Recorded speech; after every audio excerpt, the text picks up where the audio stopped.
Okay.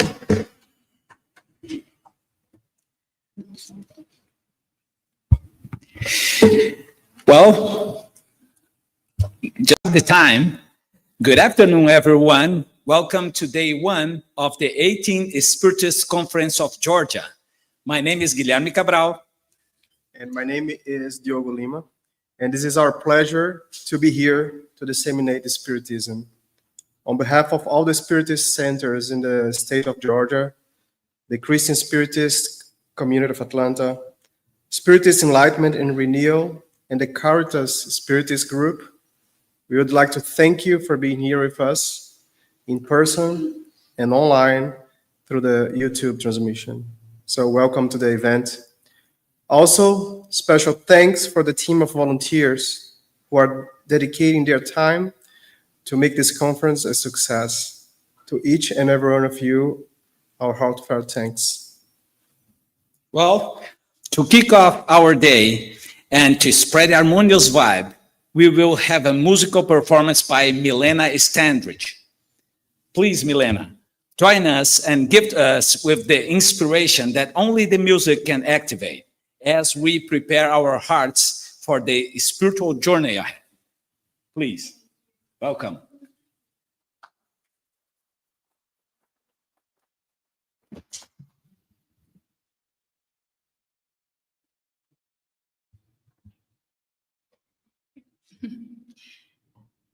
We're going to start with a song called He's With Us.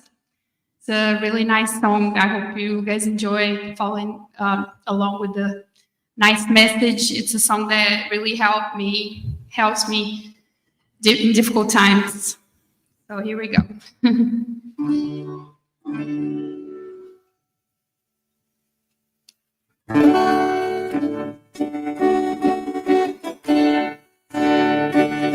Remember when your hope is lost and faith is shaken? Remember when you wonder if you're gonna make it?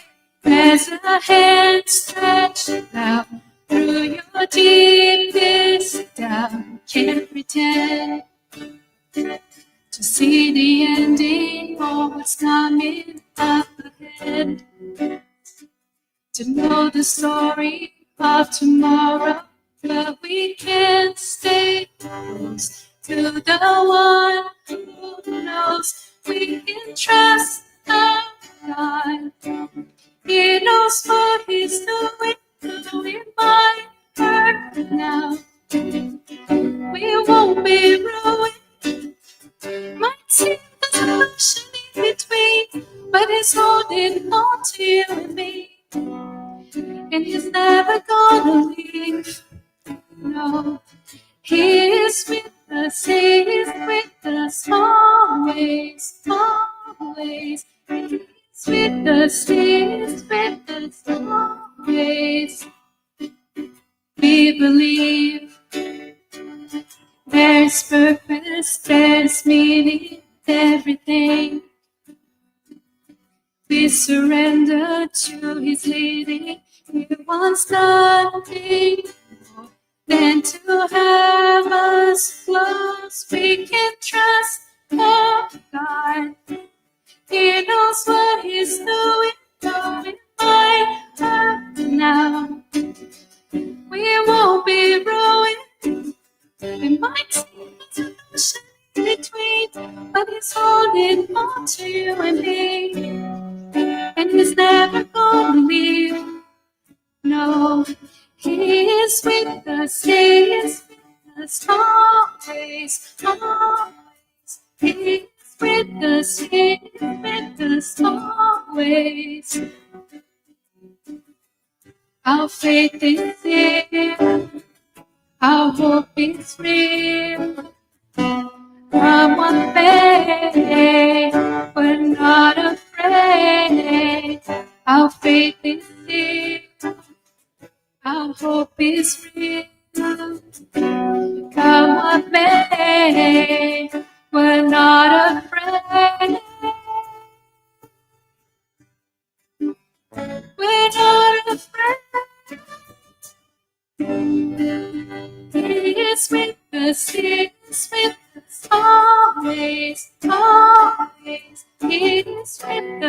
with us always, always. He is with us, He is with us always, always. He is with us, He is with us. Our God is with us.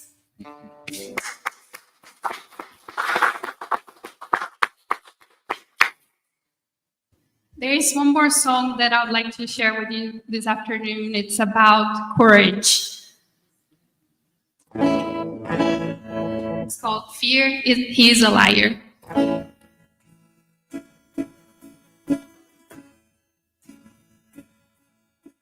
When he told you you're not good enough, when he told you you're not right, when he told you you're not strong enough to put up a good fight, when he told you you're not worthy, when he told you you're not loved, when he told you you're not beautiful, that you'll never be enough.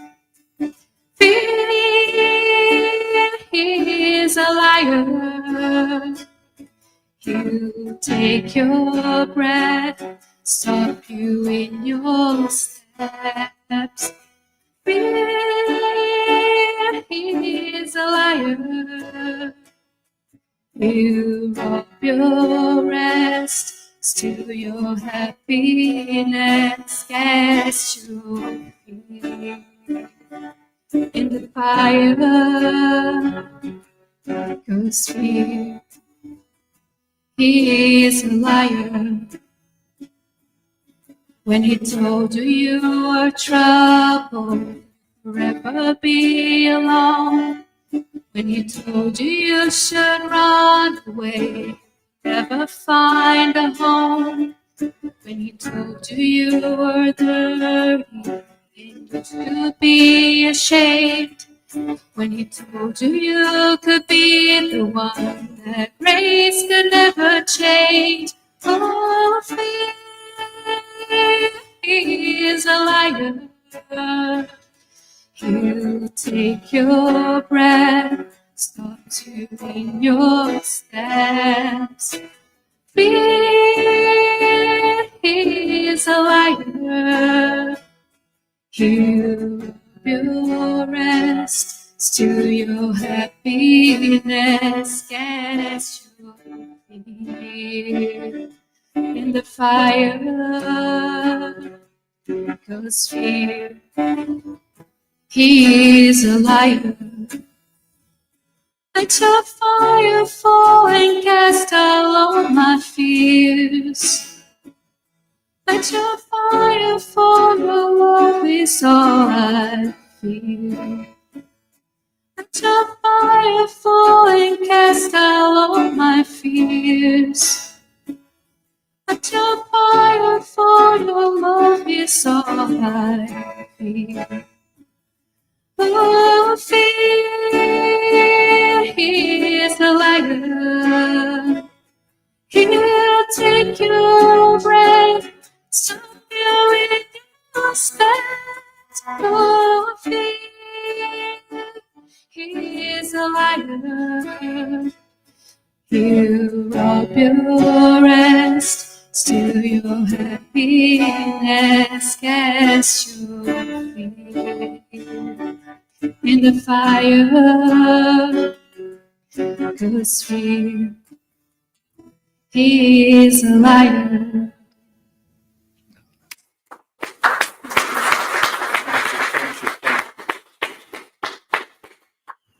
Thank you, Milena, for such a beautiful performance.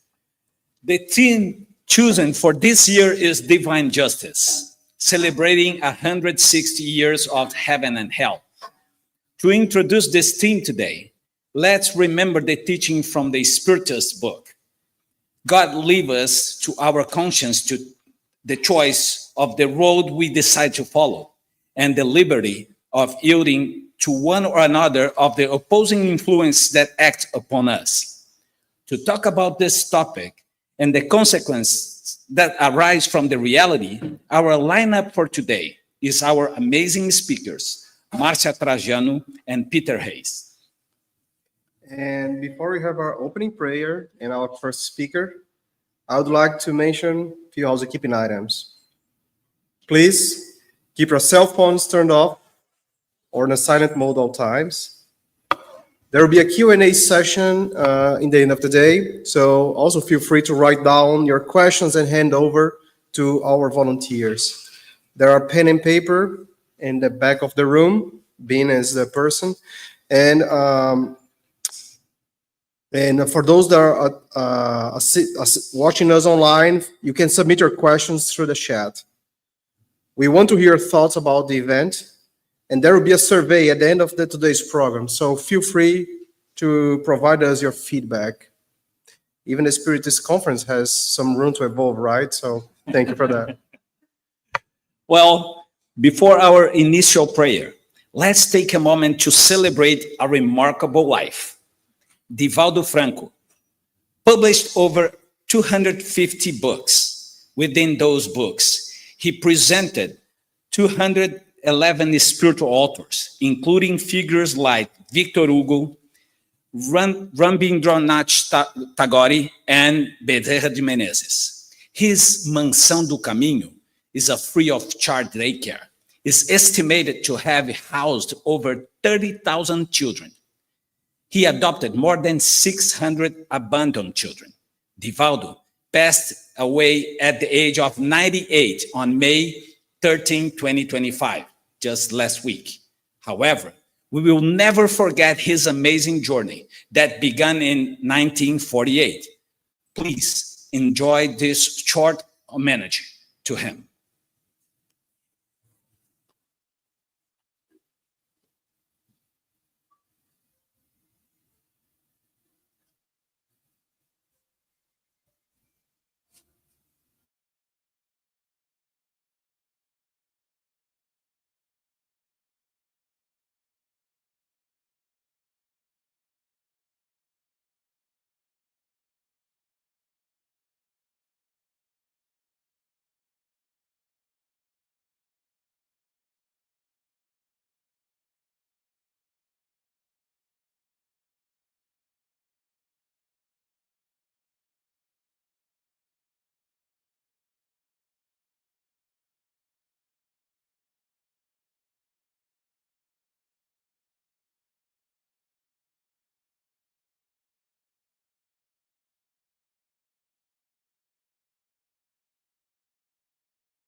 can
the true method.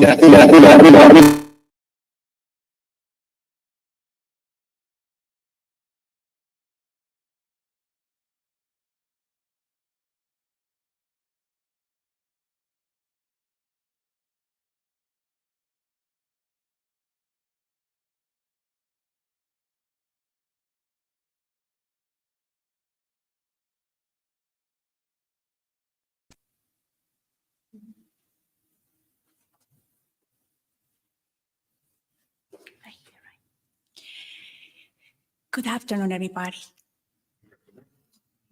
I love Givaldo's smile. So I would like to start our prayer by asking everybody to smile. That warm and subtle smile as a symbol of our opening to the knowledge we're about to embrace and our deep gratitude for this conference. Smile. Close your eyes. Let's close our eyes and put your hands on your heart like this. Dear Lord, we have the certainty you are embracing us, surrounding us, as we feel the love of the divine messengers who can hear today to assist and to inspire our speakers, as well as everybody in each of us.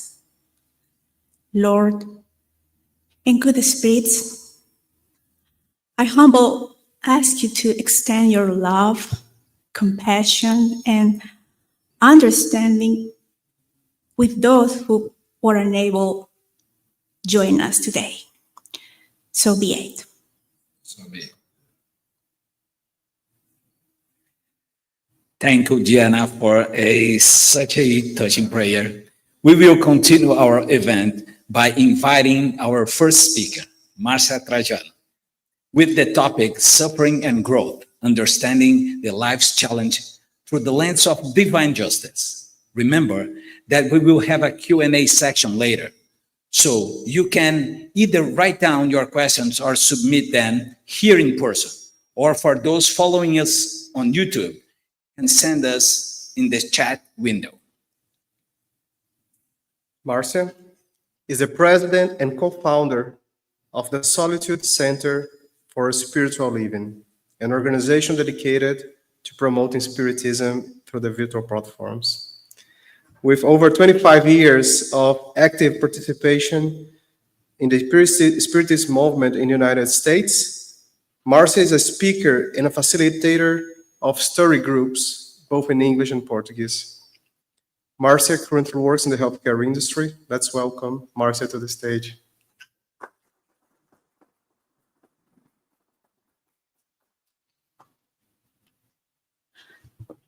So good to be here. Thank you, everyone.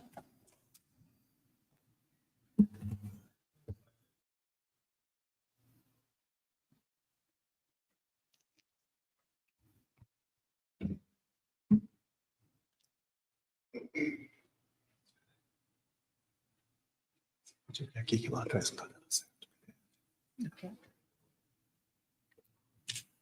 Here?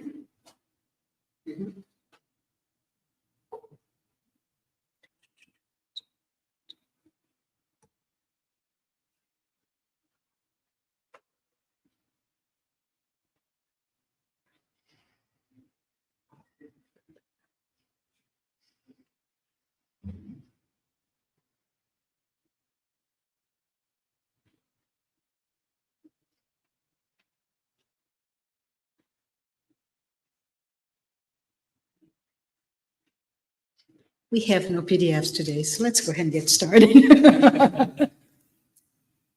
Yeah. No.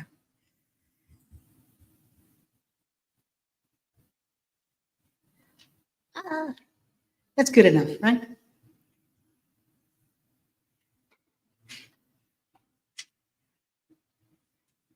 Is that okay? All right. So let's go ahead and get started. I just want to say that we're here today for a really interesting moment, which is to celebrate, right? We had that sweet moment of gratitude. Sweet moment of gratitude when we remember our amazing Divaldo Pereira Franco, right?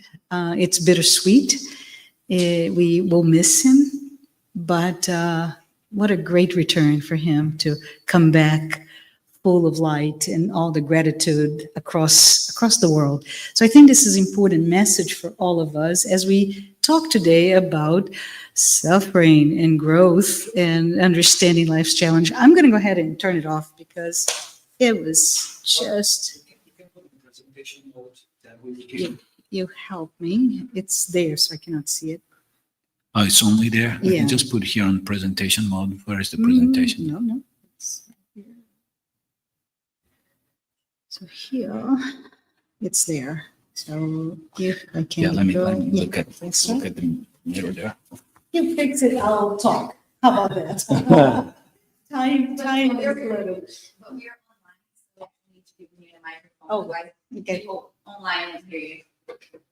Can you see the presentation mode there? No. I'm going to turn it Well, off. what's up to you? Yeah. Yeah, let's turn it off. It's just a few slides just to give a sense, nothing for you to read. So there we go. Easy. Adaptable minds, right? So anyways, so I want to just say, for me to be here, I come with such a sense of joy and gratitude as well. It is an opportunity for us to just hug each other. I feel that we are all hugging here. This opportunity to reflect together on this theme. What is the theme?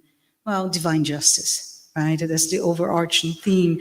And I believe understanding divine justice, or the apparent lack of divine justice, this is really real. Majority of us come to life and we're like, what justice is that when so-and-so is so phenomenally wealthy, so-and-so is so wealthy, so-and-so is healthy, so although healthy, right? The things that we see lacking in us and we see in the other, and we're like, I don't think life is very fair. Is it correct for me to say that? That's the number one question that we all think. And Spiritism brings to us this definitive answer on divine justice, that is a justice that is fair and it's divine, and we can see it. So when we think about us, and I would say we are about 8 billion people on the planet today. Let us all be completely sure that each and every one of those who are incarnated, right? We're not talking about the discarnated. We all are going through some source of pain and suffering, all of us. So we're talking about divine justice, fairness, but suffering, right? So that's the paradox of our discussion today. I want to first, before we dive in, say thank you. Each and every one of you who are here today, thank you. Thank you for choosing to be here, and for allowing me to share some of the thoughts that Spiritism brings to us. And I hope that by the end of the next 45 minutes, we all can perhaps think of the theme in a maybe broader perspective, but most importantly, a more loving and understanding on those perspectives that is brought to us by Spiritism. So when we explore divine justice and how Spiritism brings to us this concept, we want to say through the works by Allan Kardec, we want to be here to understand, because it will deepen our understanding of the moral and spiritual laws that govern. So laws is a big word when we talk about justice, right? We do this so that we can gain insights into how does it work? Is it really a system of punishment? Clue, it's not, right? Just a hint for all of us. It's not about punishment. And then if it's not about punishment, what is this for? Why do we go through all of those 8+ billion souls? Why do we have to suffer? Well, because it is a mechanism that propels us to grow and to evolve. And finally, for me, which is most significant, is the ability today to stop the noise, stop the scrolling, right? Stop all of our worries in life to think about divine justice. So it's all in itself.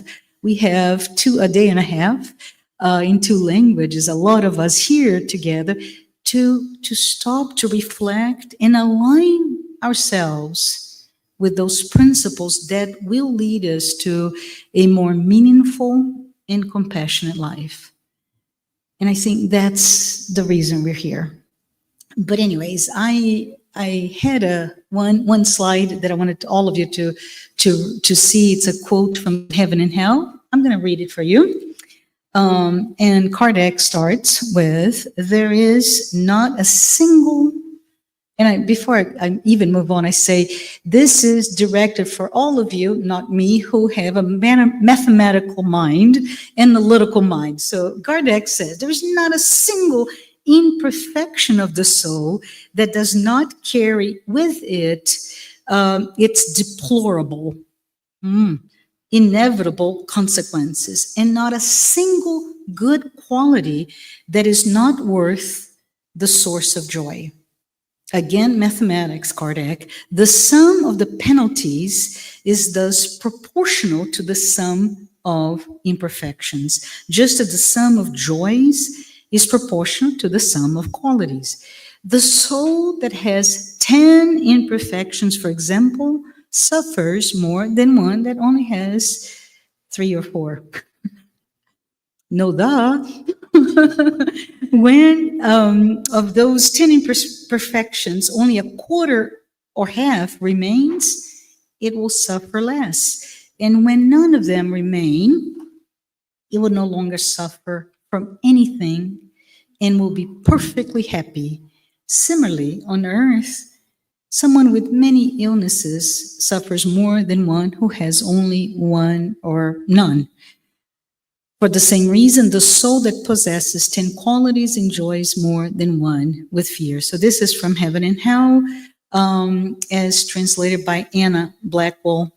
And we're here today to learn from this. It's not much of a big discussion, but I love that idea that he gives to us the fairness of it all. 10 imperfection, 10 sufferings, 10 qualities, and 10 joys. And we know it's not like that all the time. And I want to just to briefly also bring other references to us. Don't know if all of you in the air, right, or here are students of Spiritism. We all have many opportunities for study, but there are many good books that teach about the subject. And I would like to bring first and foremost the Spirit's book. Book 1, 2, and 3 out of the 4. Book 1, Kardec brings to us the discussion on the first causes, and he really brings the attributes of God and the idea that divine justice is really inseparable from God's goodness or God's wisdom.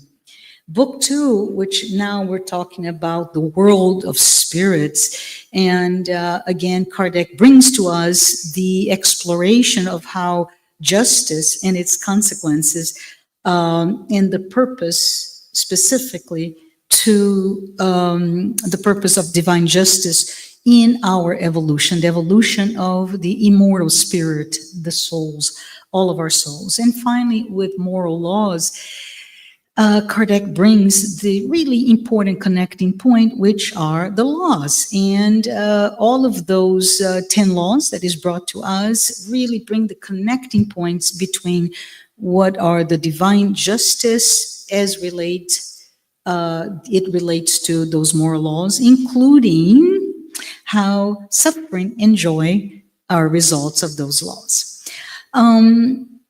Gospel, right? The gospel according to Spiritism also touches upon this subject.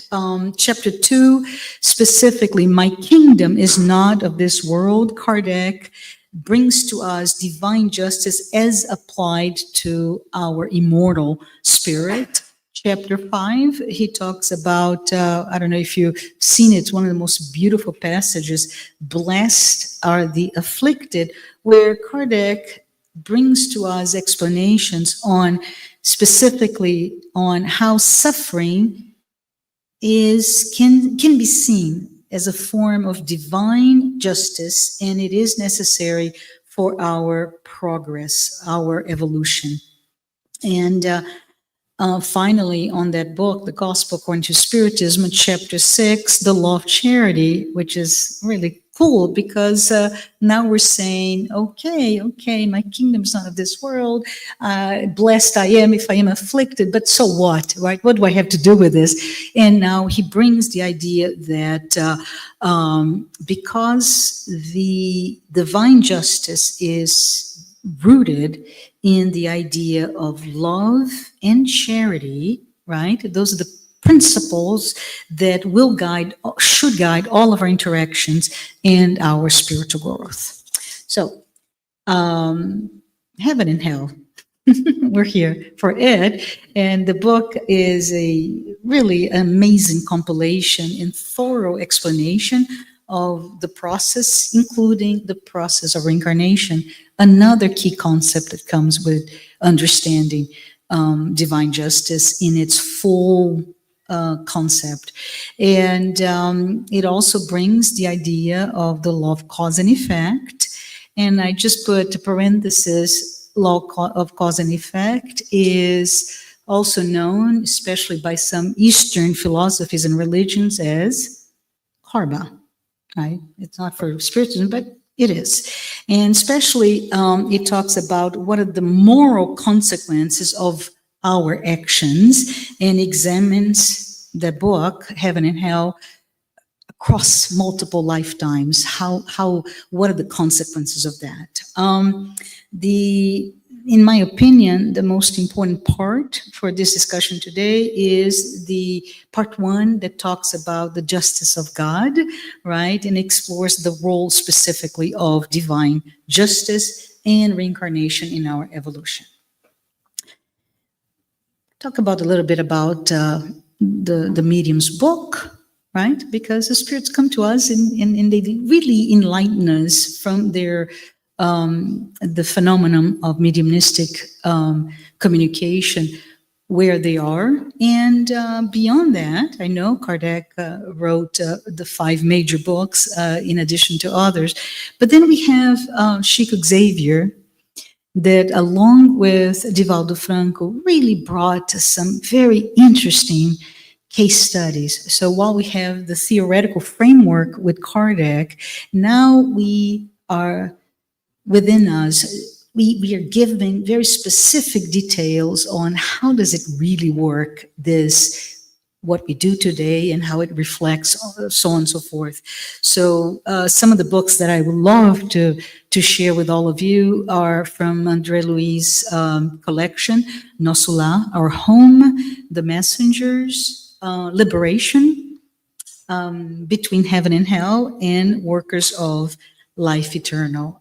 They are all there to teach us and dispel all the myths that we have of an unfair justice system.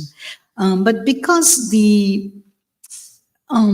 concept of divine justice in Spiritism is deeply intertwined with the laws of nature, with the concept of reincarnation and our growth, his works are really important for all of us to, if we haven't read, for us to study, to get acquainted with. And I was going to say, John, next slide, but no slide today. We keep going, and we're going to talk a little bit more about the concept from a spiritist, right? And I mentioned before, it is a main idea here. It's not about punishment. It is a tool for our evolution.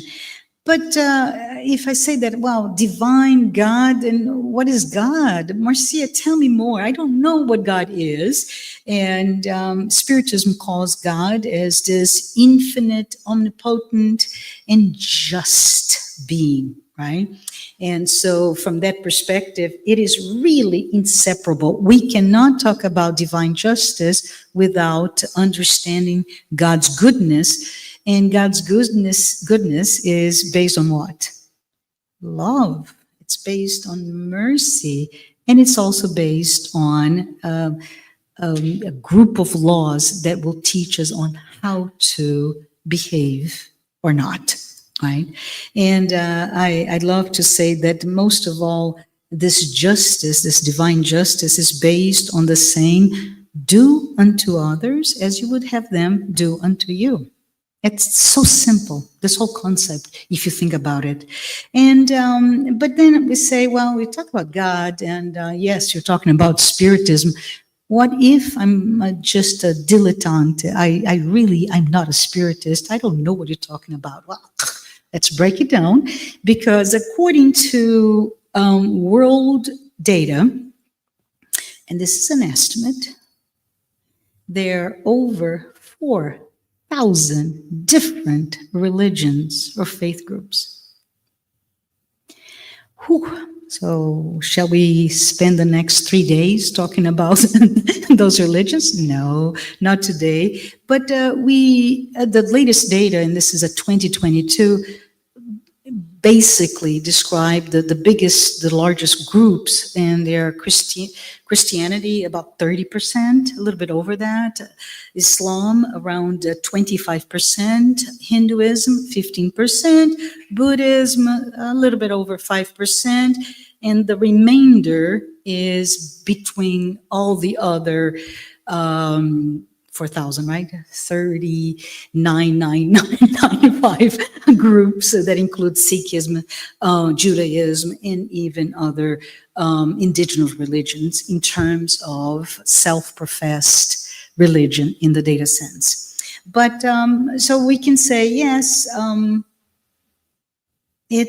sure each and every one of those religions have a slight different view. But one of the things that I just wanted to bring here to us is the fact that most of those religions agree in one thing: God is our creator. So that's what that's the basis of it all. God is our Father, is our creator. And Spiritism specifically speaks of God as the supreme intelligence, the first cause of all things. He's infinite in his perfection. He's eternal, immaterial, unique, omnipotent. I cannot say that. Omnipotent, and but good and just. And just keeps coming back. Whenever we talk about God and those attributes, justice is the one area that comes to us.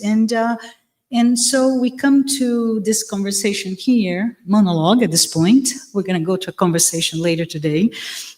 We get to the point of, but what is justice? Let's define very broadly. What is justice? And justice, dictionary definition is the quality of being just. Oh, mercy again, duh. But it is the quality also of being impartial, fair, and follow the principles of moral rightness based on ethics, law, and fairness. So it keeps coming back to fairness when we don't see in our very material uneducated eyes, fairness in all, but it keeps coming back. These justice really is all about the fair treatment of all of us individuals, the protection of our rights, the maintenance of social order. This is broadly speaking. And it's inalienable, the idea that it's the application of a number of laws to ensure that people will receive what they're due, right? Plus or minus, there is that due diligence there. And I stopped to myself as I'm getting ready to come here today, and I'm thinking, but what do I think when I say justice? We're talking about human justice, right? And the words that come to my mind are terrible. Justice to me, human justice, is all about punishment. It's about sins. It's about transgressions, corrections, jail, all the bad things that we keep thinking as justice. And it's not, right? In addition to those, if we need to be corrected, we have those ideas. Justice also brings the words of fairness, as I said before, impartiality, accountability. That's the first time we talk about it, but that's what divine justice based on heaven and hell brings to us: accountability and delivering the consequences of appropriate consequences or benefits based on what we choose to do. And safeguarding also. Justice system is there to safeguard all of us to be well. So when I just conclude here or wrap it all up, we can see there are three different layers of justice or systems of justice. The legal justice, courts and laws, all of that. We talk about social justice, and social justice is all about that availability of opportunities, of access to what gives us the ability to grow as a human being. And there's a third one that we're talking today, which is the divine justice. And I would just say real simply, it's anything that transcends our humanity, our human material eyes, that somehow oversees it all. And if we make a quick comparison between human and divine justice, we start to see that divine justice is anything that transcends our earthly material notions of right and wrong. And when we say that, because our notions of right and wrong is based on one life, and it's only based on material, palpable, tangible things, we start to see some differences there. And I just love the fact that whenever we talk about this topic, we are absolutely unable to proceed if we don't believe in reincarnation and if you don't believe in life beyond this corporeal existence. So Kardec, he comes again to teach us. He teaches so much, but he teaches about, remember in the slide that I did not read, he talked about his mathematical mind, right? About every imperfection brings some consequence. And we need to think about that, who we are today. And it's a reflection, an individual reflection of where we will be tomorrow, right? How can we do? And again, based on that paragraph from Heaven and Hell, we are confronted with the idea that the more imperfection, and I say, what do we mean by imperfection? Well, if we talk about classes or courses or books on inner transformation, we can say imperfection equals defects and vices. I even equal to flaws, my inability to do as much as I can. Those are my imperfections. And we see that the more we have, the more we are subject right? Subject to suffer. And the more qualities, or again, from a inner transformation vocabulary, the more qualities means simply the more virtues, the better we are, then we start to see that we're become healthier from a progress standing. So we start to see that the law of cause and effect is really important for us, because it goes back to that little word, not little, right? Accountability.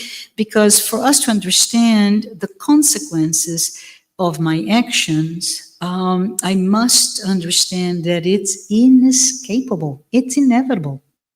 Yeah. We can hide. We can run. We will be caught. We are absolutely accountable for everything that we do, that we think, that we say, and what we don't do as well. It's all on our little sheet of things that we're supposed to do. But remember that the more evolved we are, the less imperfection we have, because we are not perfect, but we are perfectible. We will be perfect one day. We all will be pure spirits. So key concepts: suffering, imperfection, right? Moral and growth and progress, the inevitability of our consequences to our actions, and this little law called cause and effect.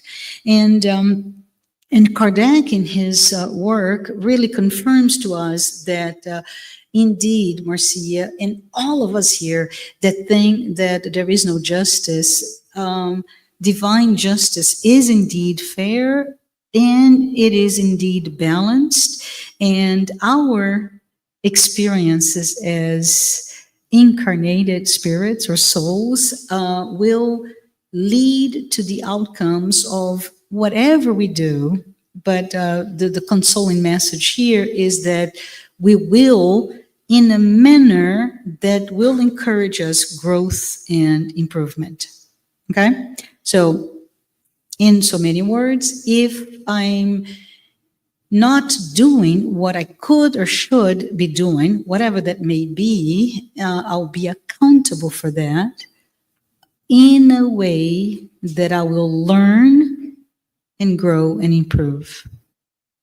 Right? So think about, and this is, I'm betraying my age, right? When me and the people my age were kids, and we time out and we put there, what is that punishment doing? And maybe it is a moment of reflection. But let's think about God, our Father, our Creator.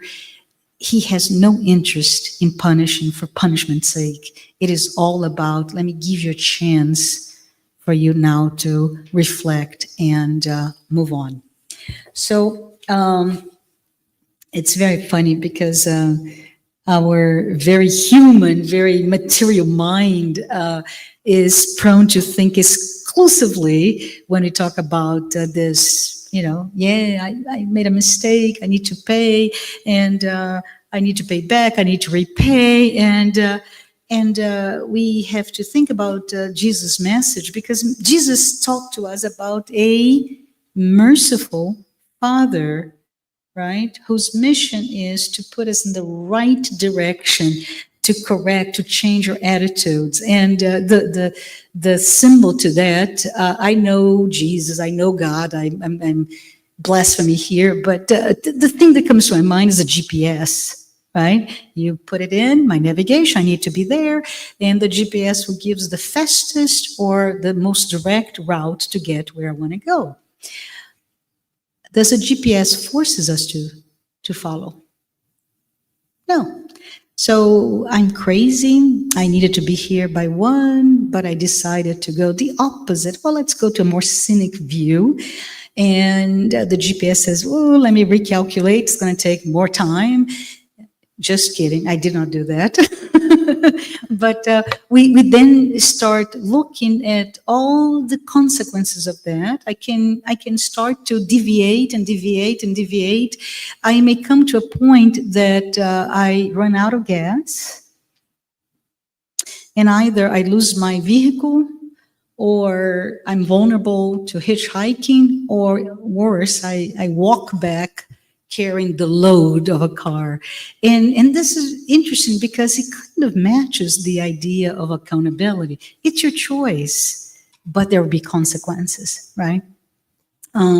So as we know, God, Father, Creator, He's telling me right now, scratch, all of you, scratch that idea of God, me, He's telling me, as a money lender. I am not, right? I don't care about your money or paying back or punishment. So I said, well, okay, God, I'm here with a microphone. What do I tell them? And He's telling me, well, we need to reinterpret the idea of paying back. And paying back to Him is just correct, course correct, just like the GPS. The GPS does not say, hey, Marcia, I gave you the direction the first time, right? And you chose a different direction. Now I'm not going to give you anymore. No, it just recalculates and re-examines the consequence of the additional time, et cetera, et cetera. So that's all He says. He just wants us to think about, what do I need to do? And more than that, because He's a loving Father, He told me to say that, right? He's a loving Father. He's saying the best way is to also, yes, correct, but He's constantly giving us credit to help us, right? Help us repair, help us make amends, help us address those mistakes we made. How about that? That is a merciful Father, right? Oh, it's back. Thank you. I think I'm on slide 6 or 5 or something.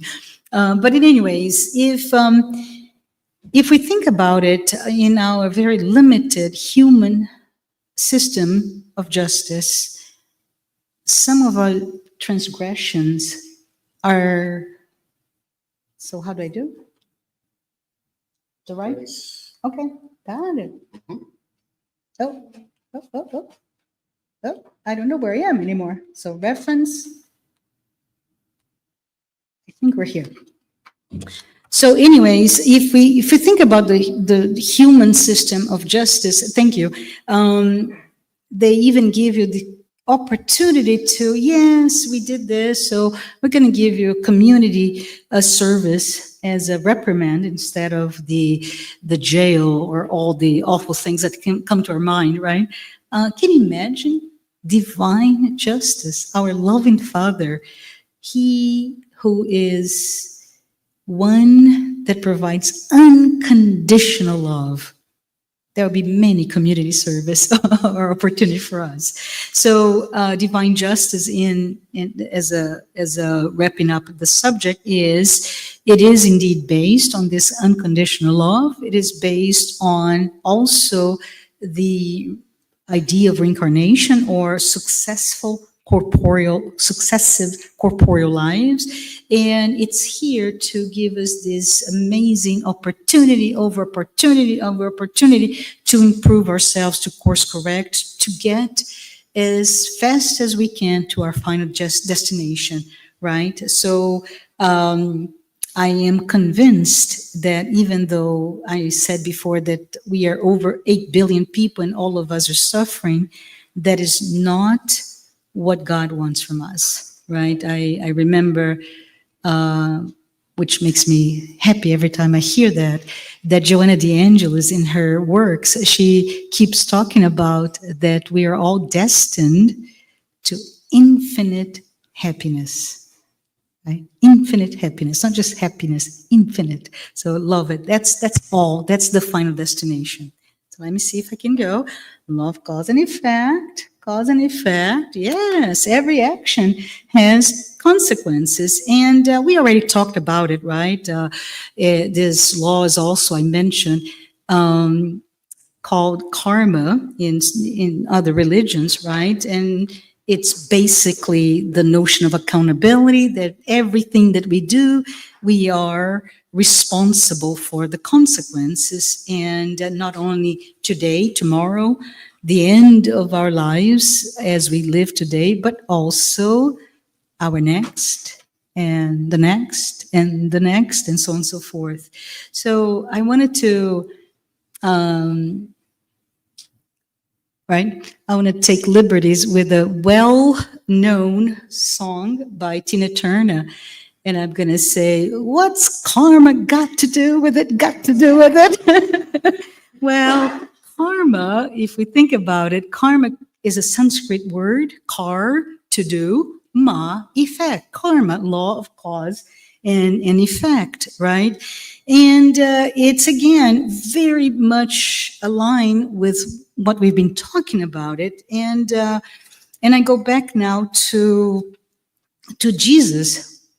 He did mention that to each according to their deeds.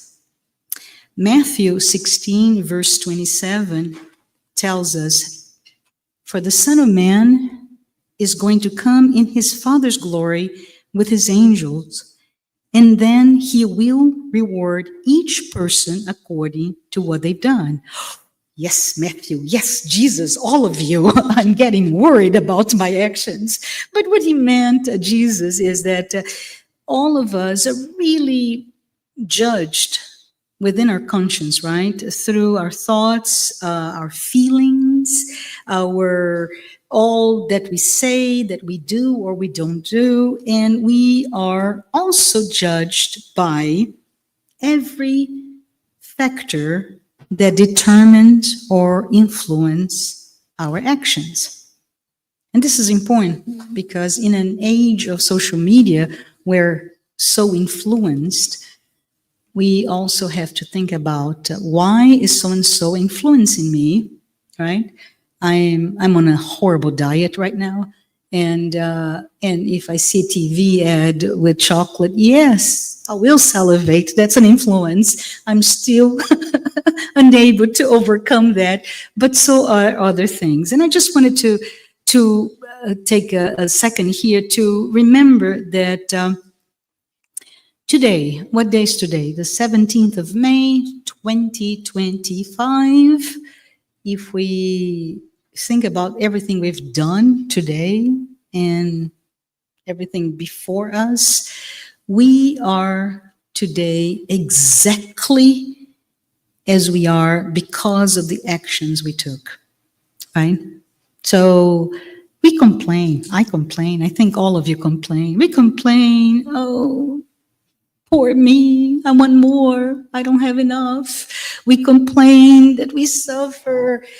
And I'm here to tell all of us, including myself, that we are the architects of ourselves, right? So no more complaining. Joanna D'Angelo has a great book that she talks, a chapter in one of her books that talks just about complaining. Like, she's like, stop that.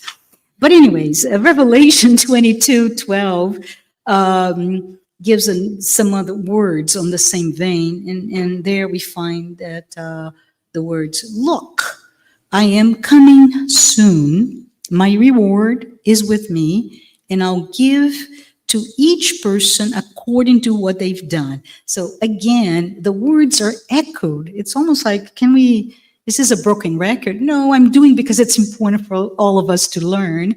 And the idea is we are where we are today because of what we've done, of what we thought. And the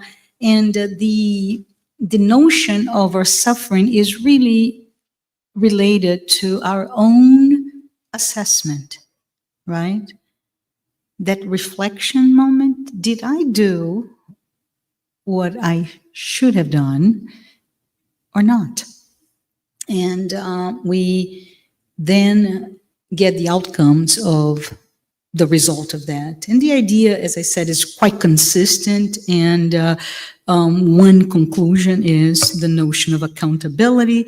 And we are held, all of us, held accountable for how we live, right? And I think about if us as immortal spirits, we improve with time, right? That idea goes back with the idea of reincarnation and the mercy of God that comes with the opportunity to correct our past actions toward that infinite happiness or spiritual perfection.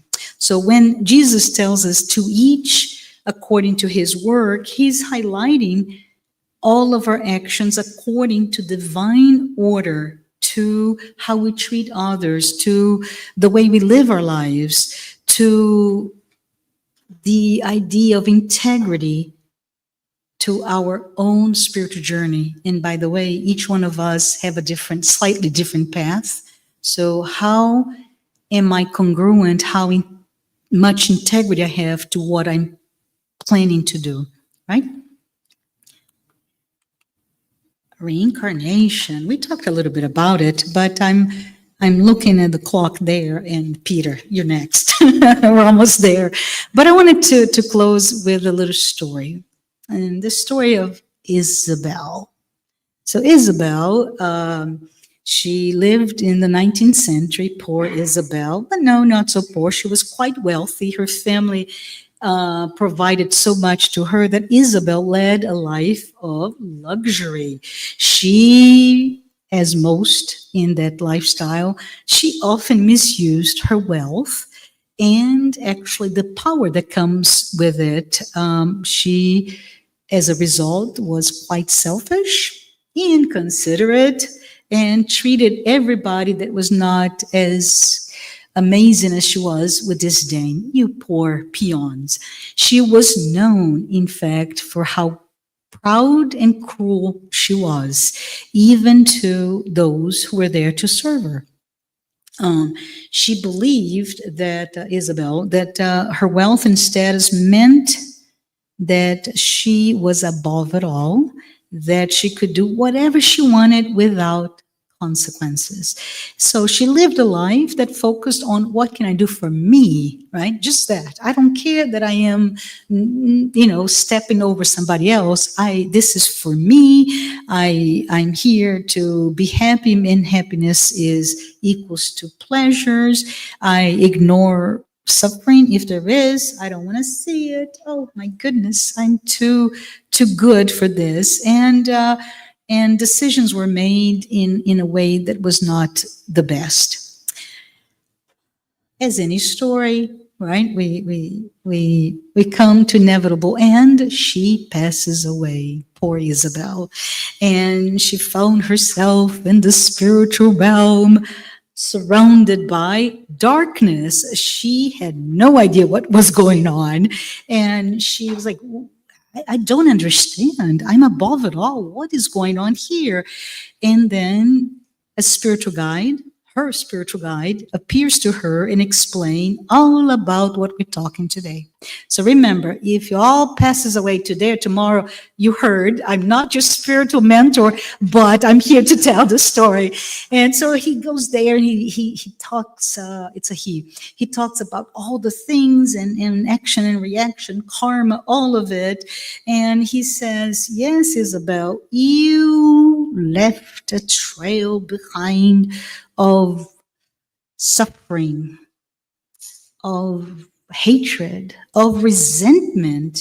And so now you're accountable for all of this. Everything, Isabel, that you've done will return to you. So the guide also told Isabel, because it's a good mentor, right? His spiritual guide said that although she could not change what she's done, she's given an opportunity, actually multiple opportunities, to repair the wrongs she had committed in future lives. And the one thing is, before she can start to repair, to address the hurt that she caused, she needed to go through a process of self-reflection and transformation. So Isabel was so curious and troubled, as we can think about it, but she was like, oh my gosh, how do I do this? Well, reincarnation comes, and Isabel is now in a new life, and as we can imagine, not so easy this time. She, oh my goodness, difficult situation, born into a quite poor family. She and her family struggled. Her body, oh, frail, full of issues, and she faced many challenges as a child.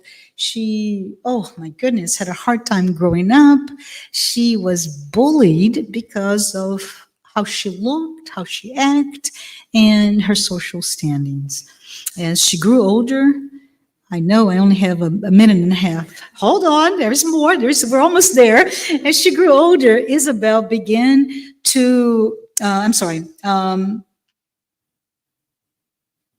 so as she grew older, she started, the moment of reflection started to click. Oh, right, this is what it is. And I like to say it goes to a cellular level. She starts to understand what the spiritual guide was telling her in the spiritual dimension, and she couldn't quite grasp it. But living through that, she started to understand and transform. And boy, this Isabel's like Paul of Tarsus, because she comes back and she goes through all that she needs to go through. She accepts all the guidance, and yes, the spiritual guide comes through intuitions and dreams, and she starts to do, to serve, to work, to love, and she did that through empathy, humility, and kindness. And she learned. Yeah, she did learn. And when it comes time for her to redeem herself after many years of a lifetime of suffering, learning, helping others, but still suffering, she really reached a point of spiritual awakening, and she is transformed as her guide said she should be, and she was ready. Ha-ha, we're almost there. She reincarnates again, and now she's ready, because now she's peaceful, and she has a sense of deep spiritual fulfillment, right? She found herself, even before her next incarnation, in a much brighter spiritual realm, and her guide showed up, and she was ready. She could understand everything. So through her journey, she knew from her guide it was not complete, even though it was a difficult life. It was not complete. She needed to still continue to learn, and she understood the law of cause and effect that guided her through this last life, right? And she understood the need for her soul to evolve and the lessons that we all need to learn. So I'm here to say thank you. We'll talk some more about what are we learning today about divine justice. Thank you so very much.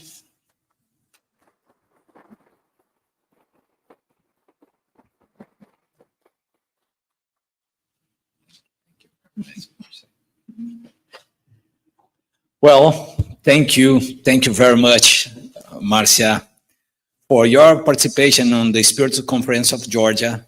Remember that if you have any question, either here or online, you can send us those questions, and we are going to read here later after the breaks. So our next speaker is Peter Hayes with the lecture, Divine Justice and Personal Responsibility, How Our Choice Shape Our Spiritual Path. Peter's talk will be divided into two parts. He will present the first section at this time, and we will continue with the part two after the next break. Well, let's formally introduce you to Peter. Peter Hayes is a worker at Spiritist Group Love and Light in Newark, New Jersey, where he has been an active member of over 20 years. He is a regular participant on the Three-State Spirits Federation. In 2021, he joined the board of directors of the United States Spirits Federation as director of outreach. Peter has published several children's books with his wife, Brazilian author Beth Rosen, through their company, Sem Fronteiras Press, and with publishers in Brazil, Colombia, and United States.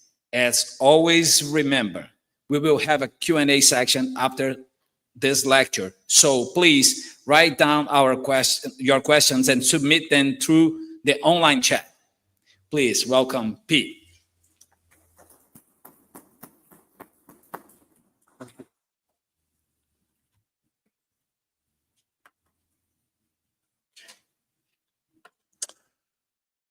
Well, thank you for having me. It's a pleasure to be here. And congratulations on your beautiful space here. It's quite a lovely center, and I'm glad that my wife and I are glad to be visiting here for the first time. So, as was mentioned, we're going to talk about divine justice and personal responsibility in two parts. The first part's going to focus mainly on divine justice and what it is. Marcia certainly touched on some points, and I'll elaborate and probably say some slightly similar things too. And then the second part two, will be more on the personal responsibility part. So when we think about divine justice, here's one way to sum up what we mean by divine justice. That divine justice is based on the ways in which our actions, whatever they may be, will have consequences that shape our lives as we continue along our spiritual journey. In other words, our actions can be any number of things. They can be positive, they can be negative, and then the reaction, whatever the consequences are, come as a result of that.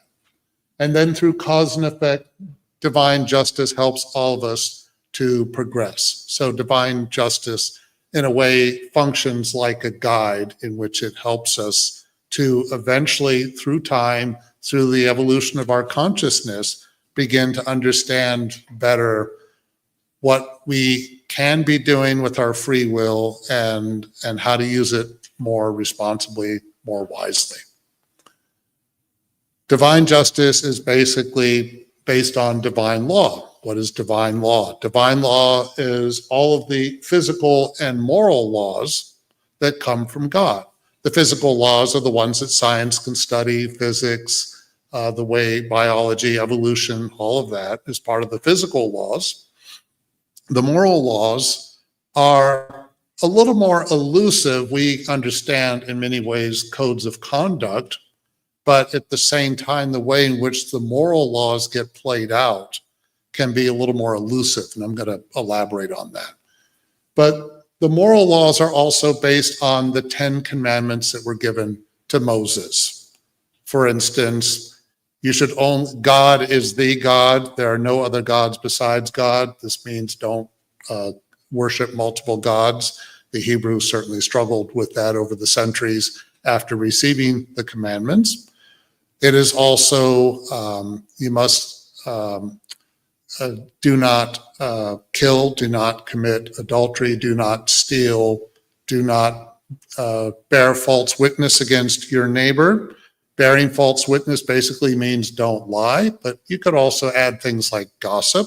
Anytime we talk about somebody that in some way results in a distortion of them, that's a form of bearing false witness. And all of these have implications for what can happen to us in the future. Now, Jesus summarized the 10 commandments this way when he was asked. You shall love the Lord your God with all of your heart, all of your soul, and all of your might. This is in Matthew. It's also in Mark and in Luke. It's also in the Hebrew Bible, in Deuteronomy. That's where Jesus got this from. Deuteronomy is the 5th book in the Torah. The Torah is the first 5 books. In the Christian Bible, you say Old Testament, New Testament. The Old Testament is essentially the Hebrew Bible, and the first 5 books of that are the Torah. And in Deuteronomy chapter 6, verses 4 through 7, is where you shall love God with all your heart, all your soul, and all your might. If we think about this, if we love God with all of our heart, it means what? The heart is the way that opens us up and allows us to receive help from God, allows us to connect to divine law. When we talk about all of our soul, one way to understand that is the evolution of the soul, as the soul develops and expands over time. And with all of your might, free will, making an effort, something that's a constant ongoing process. And then Jesus mentioned the second commandment as being similar to the first, which is you shall love your neighbor as yourself. Very self-explanatory. If we love God with all of our heart, all of our soul, and all of our might, that means we love everything that God created, including our fellow human beings, which sometimes is not so easy, is it? But if we love God, then we love our neighbor as well. And again, this is a constant struggle that many of us go through, but hopefully in many ways it's not a constant struggle, but it's something we go back and forth with a great deal. Now, as was mentioned, is divine justice punitive? After all, if you look at the book Heaven and Hell, you see that word punishment get repeated a fair amount. I'm going to pull out some quotes later that will have spirits saying, so-and-so's punishment was this, and stuff like that. But it's like this. Divine law is based on the physical and moral laws of God. So it is simply a reaction to an action. Gravity is a physical law. Is gravity vindictive? Not really. What about the consequences of moral laws that we go through? It may feel that way in the beginning. Certainly, divine law is about accountability. But it's not ultimately about being vindictive or punishment from the idea. In other words, when we say punishment or eternal punishment, something the books Heaven and Hell flatly rejects, God is not a sadist. So it's important to keep in mind that if we're going through a consequence that may feel punitive, does it serve a purpose? Divine justice is very much about consequences. In other words, our actions do matter, but really when we think about consequence, we could ask the rather tricky question, what is really in our hearts right now? Do we know? Do we know everything that's truly within our hearts, within our very being? What are our deeper intentions? Whatever the answer to that question may be, we will see the consequences. It can be positive, it can be negative, it can be a complex combination of the two. But again, it's not, whatever the result of that is, it's not done out of malice. However, there are times when consequences might seem unfair. Marcia certainly commented on this. Here's a question though. Okay, we go through a consequence and it feels like it's unfair. God is punishing me. Often people who get fed up with God or don't believe in God will say, how could God allow such and such to happen? Well, here's a challenging question. Do we know everything about our spiritual history up to now? Spiritism stresses that we are spirits that are going through a variety of experiences, incarnations, and there's all kinds of history that we have up to this moment. Do we know everything? No. When we come back here on earth as incarnates, we have the blinders on for good reason. If we knew everything about our history, it could deeply interfere with our free will. It could be a very heavy for us to try to accept or come to terms with everything that we may have done in the past. But also, when we have the use of our free will, we don't have the whole picture. So we're trying to navigate to the best of our ability using our free will. Sometimes we use it wisely, sometimes we really don't use it wisely. But ultimately, it is a way for all of us to begin to figure things out without having it spoon-fed to us. This is also important. Sometimes we want I want to know everything that's going to happen before it happens, okay? I don't want any surprises. But how do we learn when we go through those kinds of, we're not little children being led around all the time. So when something may feel unfair, again, if it's a result of something we did before, do we know everything that happened? Part of putting our trust in God, and yes, it's an act of faith, is that there is a reason for why we're going through what we're going through. Divine justice certainly allows us to redeem ourselves and to basically correct our past mistakes. This is, of course, where reincarnation comes in. Heaven and hell, the book Heaven and Hell stresses a great deal that God is always giving us a new opportunity. This is an act of love. This is a way of us understanding and finding ways in which we're able to try again.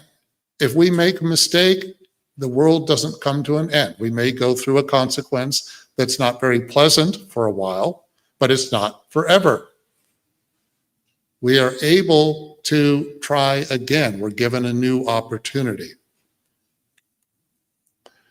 Now I'm going to give you an example of a spirit. As you may know, the first part of Heaven and Hell is more of a theological, abstract part of the book that talks about a variety of topics, divine justice, consequences, the future life, and all that. The second part is the specifics through a variety of testimony from a variety of spirits who had a variety of experiences.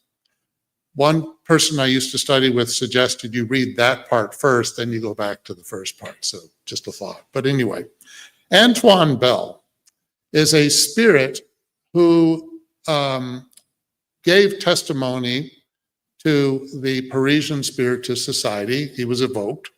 Antoine Bell was a spirit who committed suicide in 1865, so not long before Heaven and Hell came out. Antoine Bell was a cashier at a Canadian bank, law-abiding citizen, had a good reputation, considered honorable, smart. He also had a family. He had a wife, children, and yet what happened to him is the following. There's a pharmacist who gave this information to the members of the Parisian Spiritist Society, the first Spiritist society in France that began Spiritism. And this pharmacist said that Antoine Bell, who he knew for quite a while, would come to him, and Bell insisted that he had purchased poison at this pharmacy. And the pharmacist said this is a hallucination. But Bell was absolutely convinced that this occurred. So he had this kind of obsessive compulsion in his mind that he had purchased poison at this pharmacy. Meanwhile, Bell had trouble sleeping at night. So what does he do? As a cashier at a Canadian bank, he starts working at 4 o'clock in the afternoon, and he works all night, the graveyard shift, until 9 a.m. the next day. Not spending too much time with his family, you would guess. Bell mentions that he had a presence of a spirit or some presence that actually allowed him to do all of the accounting for the bank accurately. He never made a mistake. Kind of obsessive compulsive, but he was an honest person. He was not a thief, but he never made a mistake. So he's got these two impulses. I know I purchased poison at this pharmacy, and he was very meticulous to do all of the accounting correctly. But this feeling that he purchased poison and just all of the pressures that he was experiencing led him to commit suicide. Antoine Bell is then evoked in the Parisian Spiritist Society, and he begins to have a clear idea. This is divine justice at work, because now he's in the spirit world. He's beginning to understand a little bit more than he did before about his past incarnation. He tells us that he was, in a past incarnation, a young man in the Mediterranean.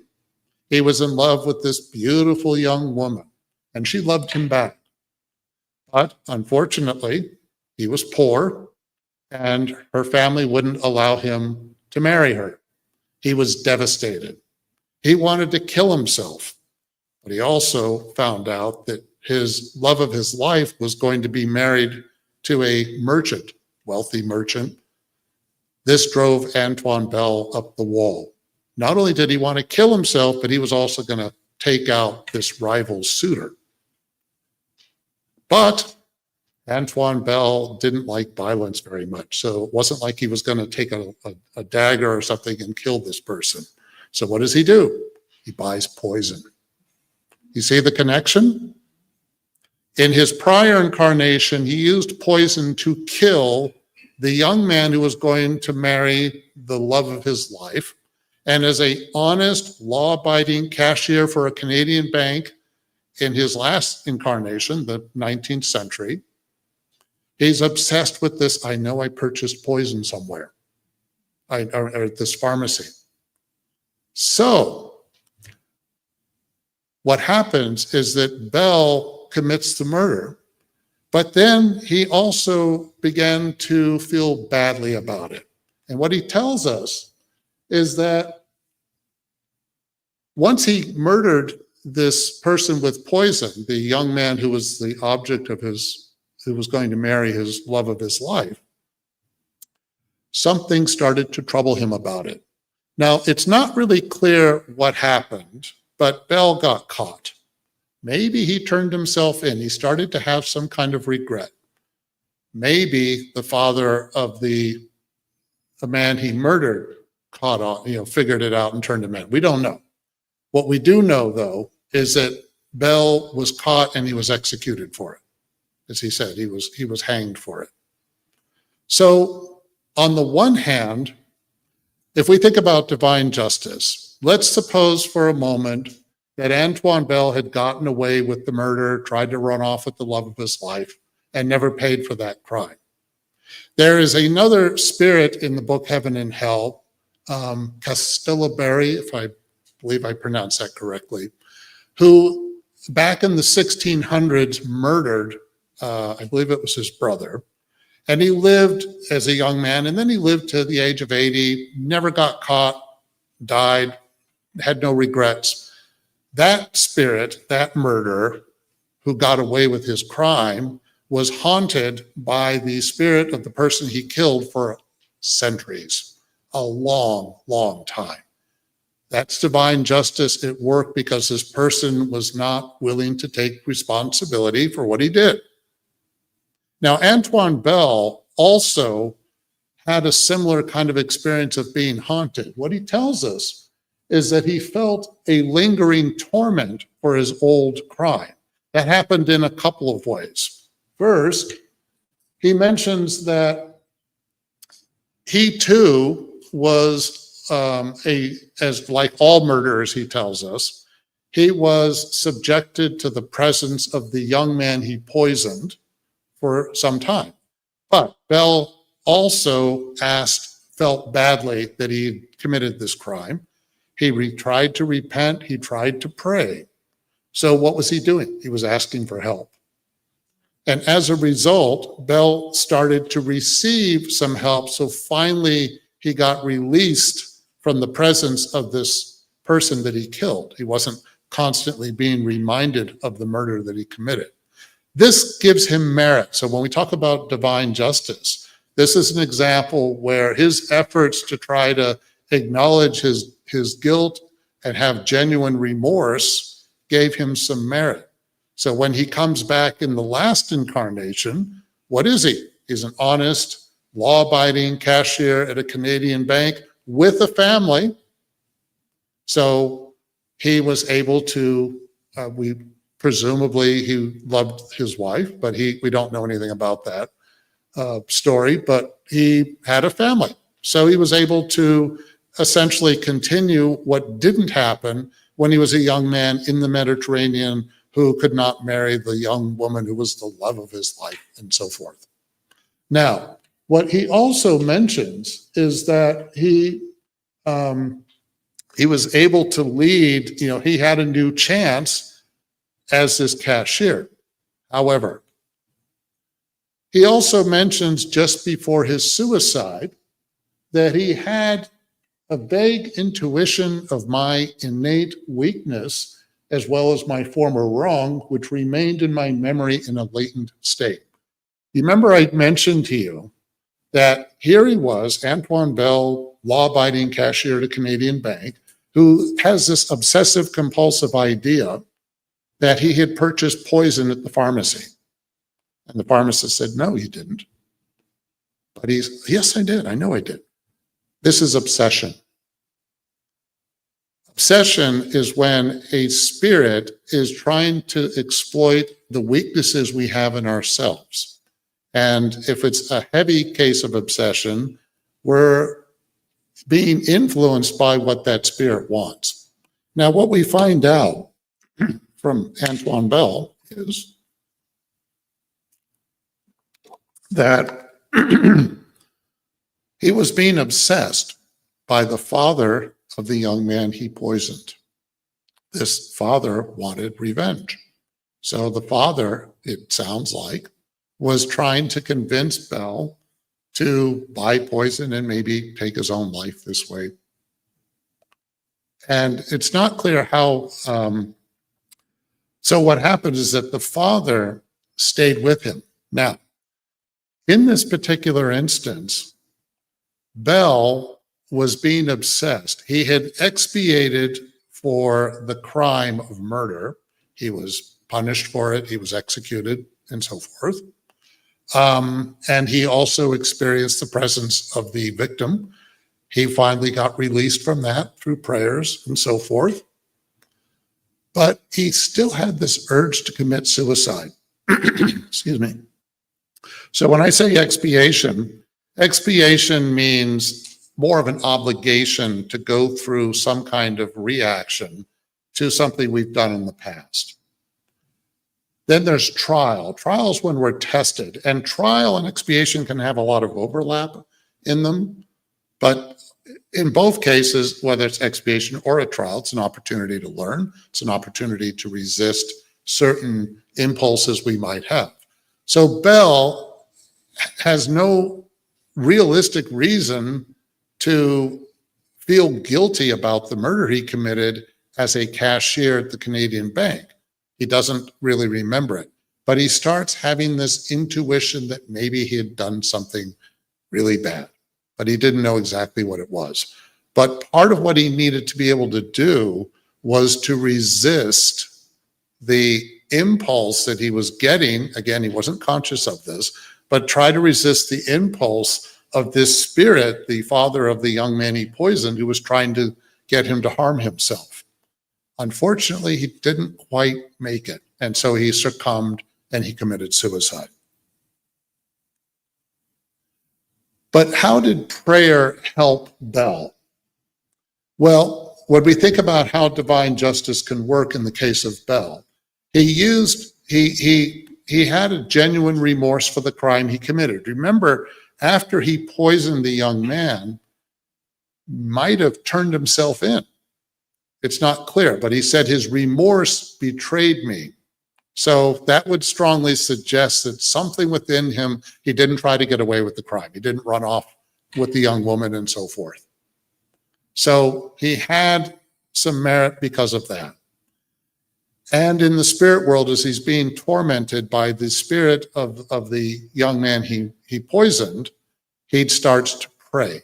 Now, there's testimony from another spirit about Bell who explains that it's good that Bell had the remorse, and that gave him merit, that helped, but he also needed to make sure he really could fully release himself from the guilt as well. So what he says is that it's one thing if we say, I'm sorry I committed this crime, but we also have to be able to live our lives in such a way. In Bell's case, he had to live the life as an honest, law-abiding cashier at a Canadian bank with a family and follow through on that commitment. But he committed suicide because he was haunted by this lingering feeling of having killed the young man. Now, I'm going to continue to talk about Bell, but I'm going to introduce another spirit named Felician as well, because they're both mentioned together in the book Heaven and Hell. Felician is a spirit who was also committed suicide in 1864. Felician is regarded as being a kind person, intelligent, wealthy. The problem is, near the end of his life, he got into some bad investments and he lost his wealth. And he felt he was too old to try to start over and gain it back somehow. So he gave in to despair and he took his life. Both Felician and Antoine Bell needed to overcome the urge to commit suicide. Now, the impulse they had to do that occurred for different reasons. But at the end of the day, what is pointed out is that this is why when we talk about divine justice, the different incarnations that we have are in solidarity with each other. So Bell, for instance, was living with the residue, if you will, of his life as a young man who poisoned another, and it haunted him in a way that was only because he had that vulnerability within him to begin with.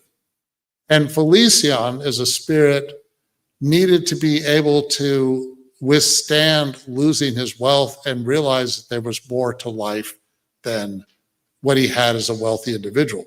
But it's mentioned that Felician was a kind of person who didn't really think about the future very much, didn't really think about, immortality of the spirit or anything like that. So Felician gave in to the, oh my God, my life is over, I've just lost my wealth. In other words, he was very attached to the material world. He wasn't an atheist per se, but at the same time, he didn't really think about these things too much. So his lack of consciousness, unfortunately, made it more likely that he would succumb to despair and take his own life. So divine justice reveals itself more clearly as spirits evolve. That's part of how divine justice works. Again, we have blinders on here on earth in the physical world, but when we're in the spiritual world, we tend to have more awareness. But even so, even if we don't have the whole picture here, thank God, even if we don't have the whole picture, sometimes our intuition and our instincts will give us a lot of hints as to what we could be doing at the moment with our free will, what we need to work on, and so forth. But Marcia mentioned briefly about human justice. Divine justice is a little different from human justice because human justice tends to be a similar punishment for the crime. So if you commit armed robbery, for instance, and let's say the sentence is a minimum max, 25 years for every conviction kind of thing. Divine justice will take into account this particular individual, the history of that individual, how much they know, how much they don't know, what is their level of awareness, what are their deeper intentions. All of that, it's like divine justice gets tailored to us individually, and then it plays itself out. And divine justice continues not only in the spiritual world, but it's of course happening here too. We're going through, every one of us are going through consequences of some kind right now. They could be positive, they can be not so positive, but we're learning from all of these, and we're constantly, whether we know it or not, interacting with divine justice, if you will. We're in a collaboration with divine justice. In the spirit world, especially if you look at the testimony of the spirits in the book Heaven and Hell. You can see more clear examples of some of the things they're going through. And the consequences that we go through, whatever they may be, are really meant to be a big wake-up call. So rather than be angry, upset, I'm being punished, God is not fair, I'm a victim, etc., we can ask a more difficult question inward. Why is this happening? Why am I attracting the things that I seem to be attracting? If I get betrayed in relationships all the time, what is it about me that may be causing that? What's my part of that? Do I bear responsibility? We'll talk more about responsibility later. But part of the purpose of divine justice is for us, as we evolve and begin to understand that it exists, is to then look at ourselves, see where we really are, what do we need to do? Do you remember what Paul said to Jesus when he first encountered Jesus? Like this, he said, what do you want me to do? It was like a sudden flip. So in a way, Paul was well prepared for that moment. He was ready to serve. Are we ready to serve? Are we ready? Do we have the courage to look at ourselves? And when I say look at ourselves, I don't mean we need to beat ourselves up and say, I'm a terrible person, I've done this, this, and this. Rather, we look at ourselves as honestly as possible. What are my good qualities? What are my not so good qualities? And the more we have consciousness, the books of Joanna de Angelis stress this constantly. Consciousness, consciousness, consciousness. It's essential for all of us to navigate our way through the journeys that we're on. So divine justice also, when you think about it this way, it's a way of restoring harmony. We're born simple and ignorant, Spiritism tells us. We engage in all kinds of actions. Some are positive, perhaps many in the past were not so positive. Antoine Bell had harmony restored a little bit more, not perfectly, but certainly some harmony, as a consequence of being that angry, jealous, suicidal young man who lost the love of his life. One could ask, did he really know what love was? Maybe not. But he began to mature more. So consequences, even though they may be unpleasant, are ultimately about restoring harmony. Now, divine justice is not always played out in ways that may be, shall we say, a little heavy, because Antoine Bell's situation was kind of heavy. But there was a spirit at the very beginning of part 2 of the book Heaven and Hell named Mr. Sanson. Mr. Sanson was actually a member of the Parisian Spiritist Society. So he knew Kardec and he knew all of the first members of the Parisian Spiritist Society. And Mr. Sanson, not only was he a Spiritist, but he really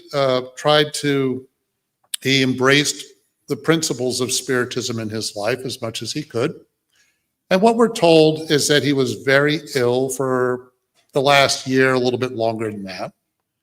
And while he was really ill, he was not able to participate in much of anything. So he was probably bedridden. And he wrote to the president of the Parisian Spiritist Society with one request. He said, when I disincarnate, as quickly as possible, can you please try to evoke me, and I'll be happy to tell you as much as I can about what my experiences are in crossing over from this world, the physical world, into the non-physical world. So what happens? The members of the Parisian Spiritist Society granted him his request. They go to the mortuary where the body of Mr. Sanson is being held and is going to be buried a few hours later, and they evoke him at the mortuary. Not something we usually do in Spiritism these days, but anyway, it was the earlier time. So they evoke him, and they were quite pleased with what he was telling them. Basically, what they said was that he described the moments of his transition and that he had been able to witness his own death and rebirth, and that was a rather unusual circumstance. The Spirits book, the first book in the codification, talks about spirit confusion. Spirit confusion is normal. Normally, even if we're, trying to be good spiritists, we shouldn't be surprised if in the very beginning, for a while, we might have some confusion.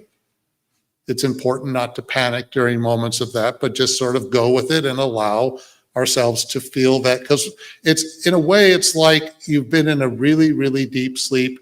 You ever had that experience where you take a really deep, deep nap and you wake up and you're kind of, a little groggy? Well, it's like that, but depending upon the spirit, that could be for a little while. It could be a few hours, a few days, a few weeks, a few months, perhaps a few years, depending upon the spirit's attitude towards the future life. Antoine Bell actually had lucidity rather quickly. And what he mentions is he said that my transition from earth life to the spirit life might have made everything incomprehensible, because we sometimes remain many days without our lucidity. But then he said, before dying, so he knew his time was short, so he had time to prepare.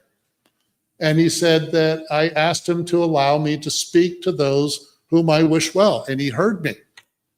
So he felt blessed that his request to be able to help the members of the Parisian Spiritist Society with more information about what the transition's really like, and his request was granted. He also mentions that his lucidity was gained, according to Sanson, within 8 hours. That's pretty fast. So he mentions, God, I repeat, has given me proof of his goodness. So he was convinced. He already had faith in God. If we think before about what I said, you must love God with all of your heart, all of your will, all of your soul, all of your might. I think it's safe to say Mr. Sanson really tried to take that and embody that in his existence. And then the result was he was able to have lucidity rather quickly. In other words, he didn't fight divine law. He seemed to know something about it, and he accepted it. He gave himself over to it. That makes a difference. And then he mentions, he deemed me more worthy than I actually am, and I could never thank him as I should. Now, interestingly, this would suggest that Mr. Sanson had humility and that it was genuine. We're not told in the commentary about him that he was a slacker, as it were.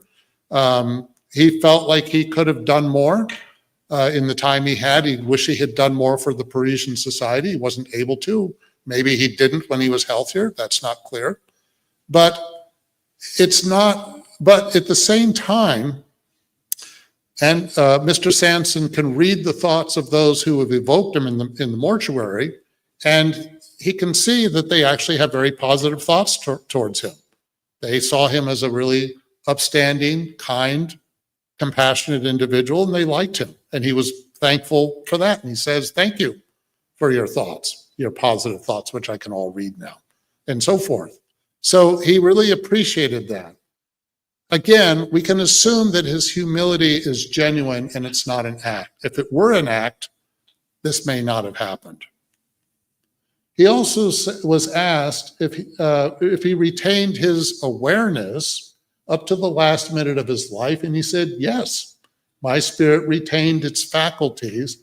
I no longer saw, I foresaw. In other words, he started to see his life as a whole. It started to open up to him. Sometimes spirits talk about having this experience of seeing the totality of their life and so forth. So he was able to do that, and then it unfolded, and then his remembrance, and again, he kept asking and praying to God as he was dying, please let me communicate with my friends at the Parisian Spiritist Society. I want to be of use in this way. So he was also asked what happened immediately after his body expired, and he mentions that his life expires and sight, or rather the spirit sight, darkens. You find yourself in the void, the unknown, and then as if carried by an unknown power, you find yourself in a world where all is joy and wonder. I no longer felt anything, nor was I sure about what was occurring. Nevertheless, an ineffable happiness surrounded me, and I no longer felt the grip of pain. Remember, Mr. Sanson was ill for the last year or more, probably very uncomfortable, in a lot of pain. It's mentioned that he really couldn't enjoy the physical life anymore. Whatever he did before, he really wasn't able to enjoy all that. So he went through a lot of physical pain, but he didn't become angry or bitter as a result. And he put his trust in God, put his trust in the transition. He didn't panic, as far as we know.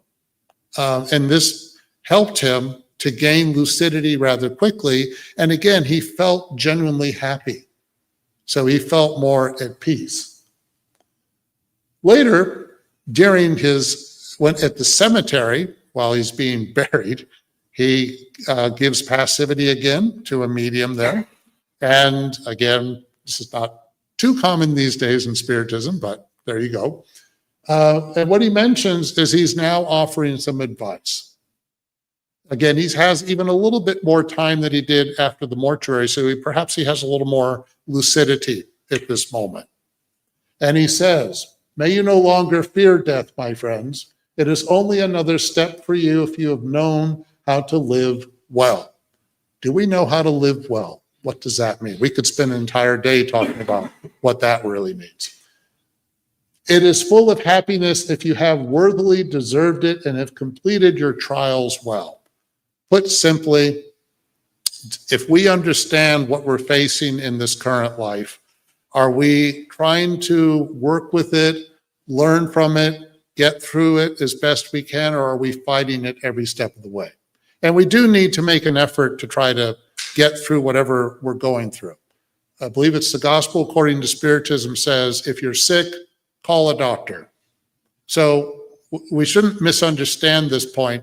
Oh, I must suffer because it's good for me and I'm gonna, no. We should do everything in our power to try to relieve what we're going through, but we also don't need to fight it and rebel against it. I'll say more about that in the second part. But it's important that whatever we're going through, we understand that maybe there's a purpose to this and things will be better. I just have to hang in there to the best of my ability. He also says, I repeat, courage and goodwill. Do not assign more than a mediocre value to earthly possessions and you will be rewarded. One cannot enjoy a lot of things without depriving others of their well-being, thereby morally creating a great evil. May the earth lie lightly upon me. So a couple things about this. I don't think the message here is that the material world is bad and I'm so detached that I'm going to somehow be above it all, or that I should be ashamed for the things I have in my life. That's not the point. The material world is a learning opportunity. It's a big school. It's a tool. Money, our relationship to money is very complicated. Money's energy. Money is something that we hopefully learn how to navigate whatever we have or don't have. I don't want to get into that details about the trials of being rich and poor because that's another subject for another time. But the point is this. The material world offers us all kinds of lessons, but of course, needless to say, it's temporary. Everything we have here, we're just passing through. It's on loan to us from God, as they say. So what Mr. Sanson is saying is don't be addicted to money as if that's the only thing that defines your self-worth. And don't be addicted to power. Joseph Stalin, and he's just one of many examples, killed millions of people to hang on to power. I don't want to think about what the consequences of that might be, but you get the idea.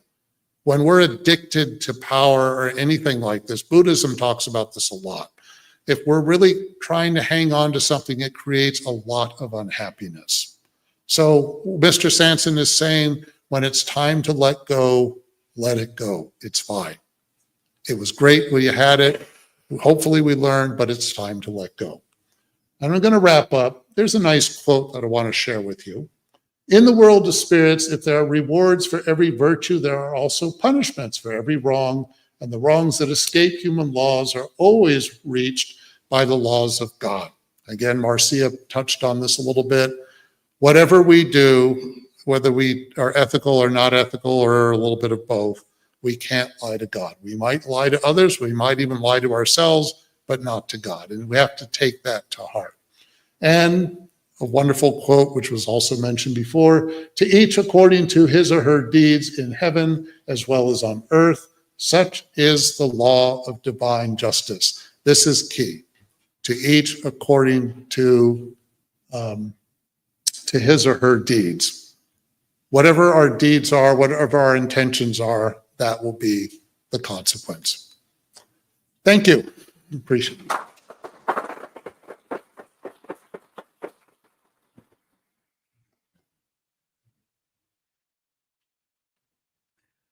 Thank you, Peter, for the deep thoughts. We will continue with you on part 2 after the break. I'm sure we don't know how to live well, but probably who knows that passed away last week. Divaldo Franco was a good symbol for us. It's how, when you know how to live well. If you're able to die with that smile in the face, is because you know why you came in and you did what you should. Well, now we're going to have a 15 minutes break. We ask that everyone to be back at, I would say, 3:15. It's fine. 3:15 p.m. promptly to continue our activities. When you hear the little bell ringing, please be aware that it's the time to return to our seats. Remember, the books authored by the speakers will be available for purchase during the break. Enjoy the intermission. See you in 15 minutes.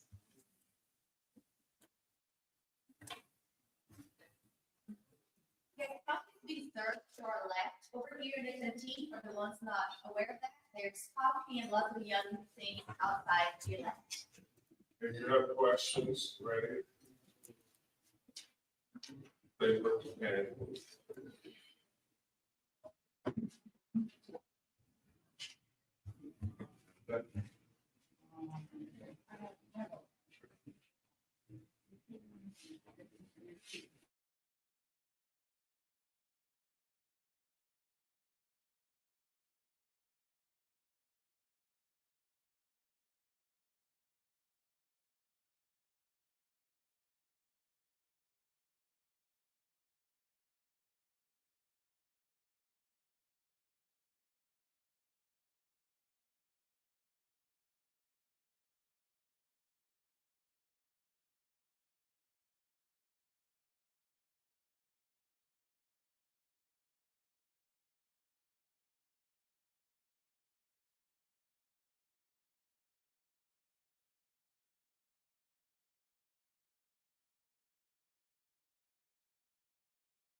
He practiced charity, expecting nothing in return.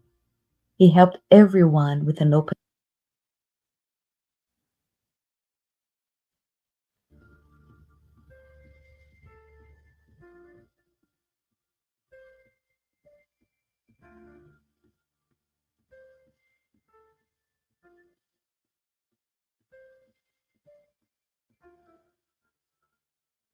As we look up and think about the magnitude of the universe, thoughts of appreciation take over. As we remember people who have made an impact in our lives, we can only think of our beloved Divaldo Franco, and our souls are filled with love. For everything you did, Divaldo, we offer prayers of gratitude in the form of this simple tribute. Divaldo was a good man who followed Jesus in everything he did, with humbleness, detachment, and an unforgettable smile. His whole being was like poetry. He practiced charity, expecting nothing in return. He helped everyone with an open heart. During trials and pain, he accepted each lesson because he knew their redemption blossoms in the trials of life. His words are like blessed balm that caresses the afflicted and consoles the ones who suffer.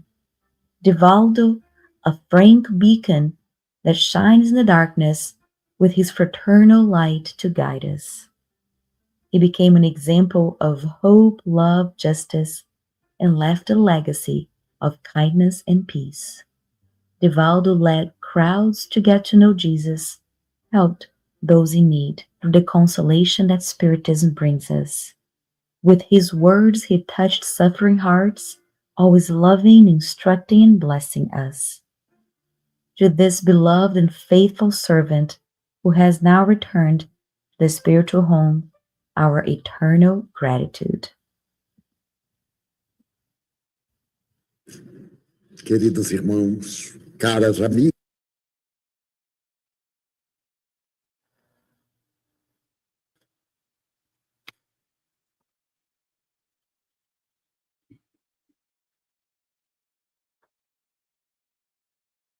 Okay. So we are back with our Spiritist Conference of Georgia. We'll have now the part 2 of Peter Hayes' lecture, Divine Justice, Personal Responsibility.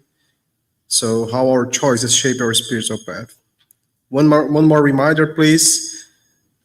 Share your Q&As as we are going to have a session after this lecture. So write down your questions and submit them through the online chat or to our colleagues like being on the back of the room.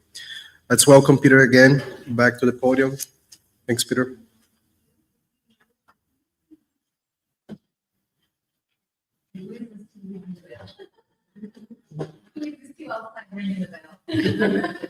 He's trying really hard. Should I wait a moment or? Well, just to kill a moment.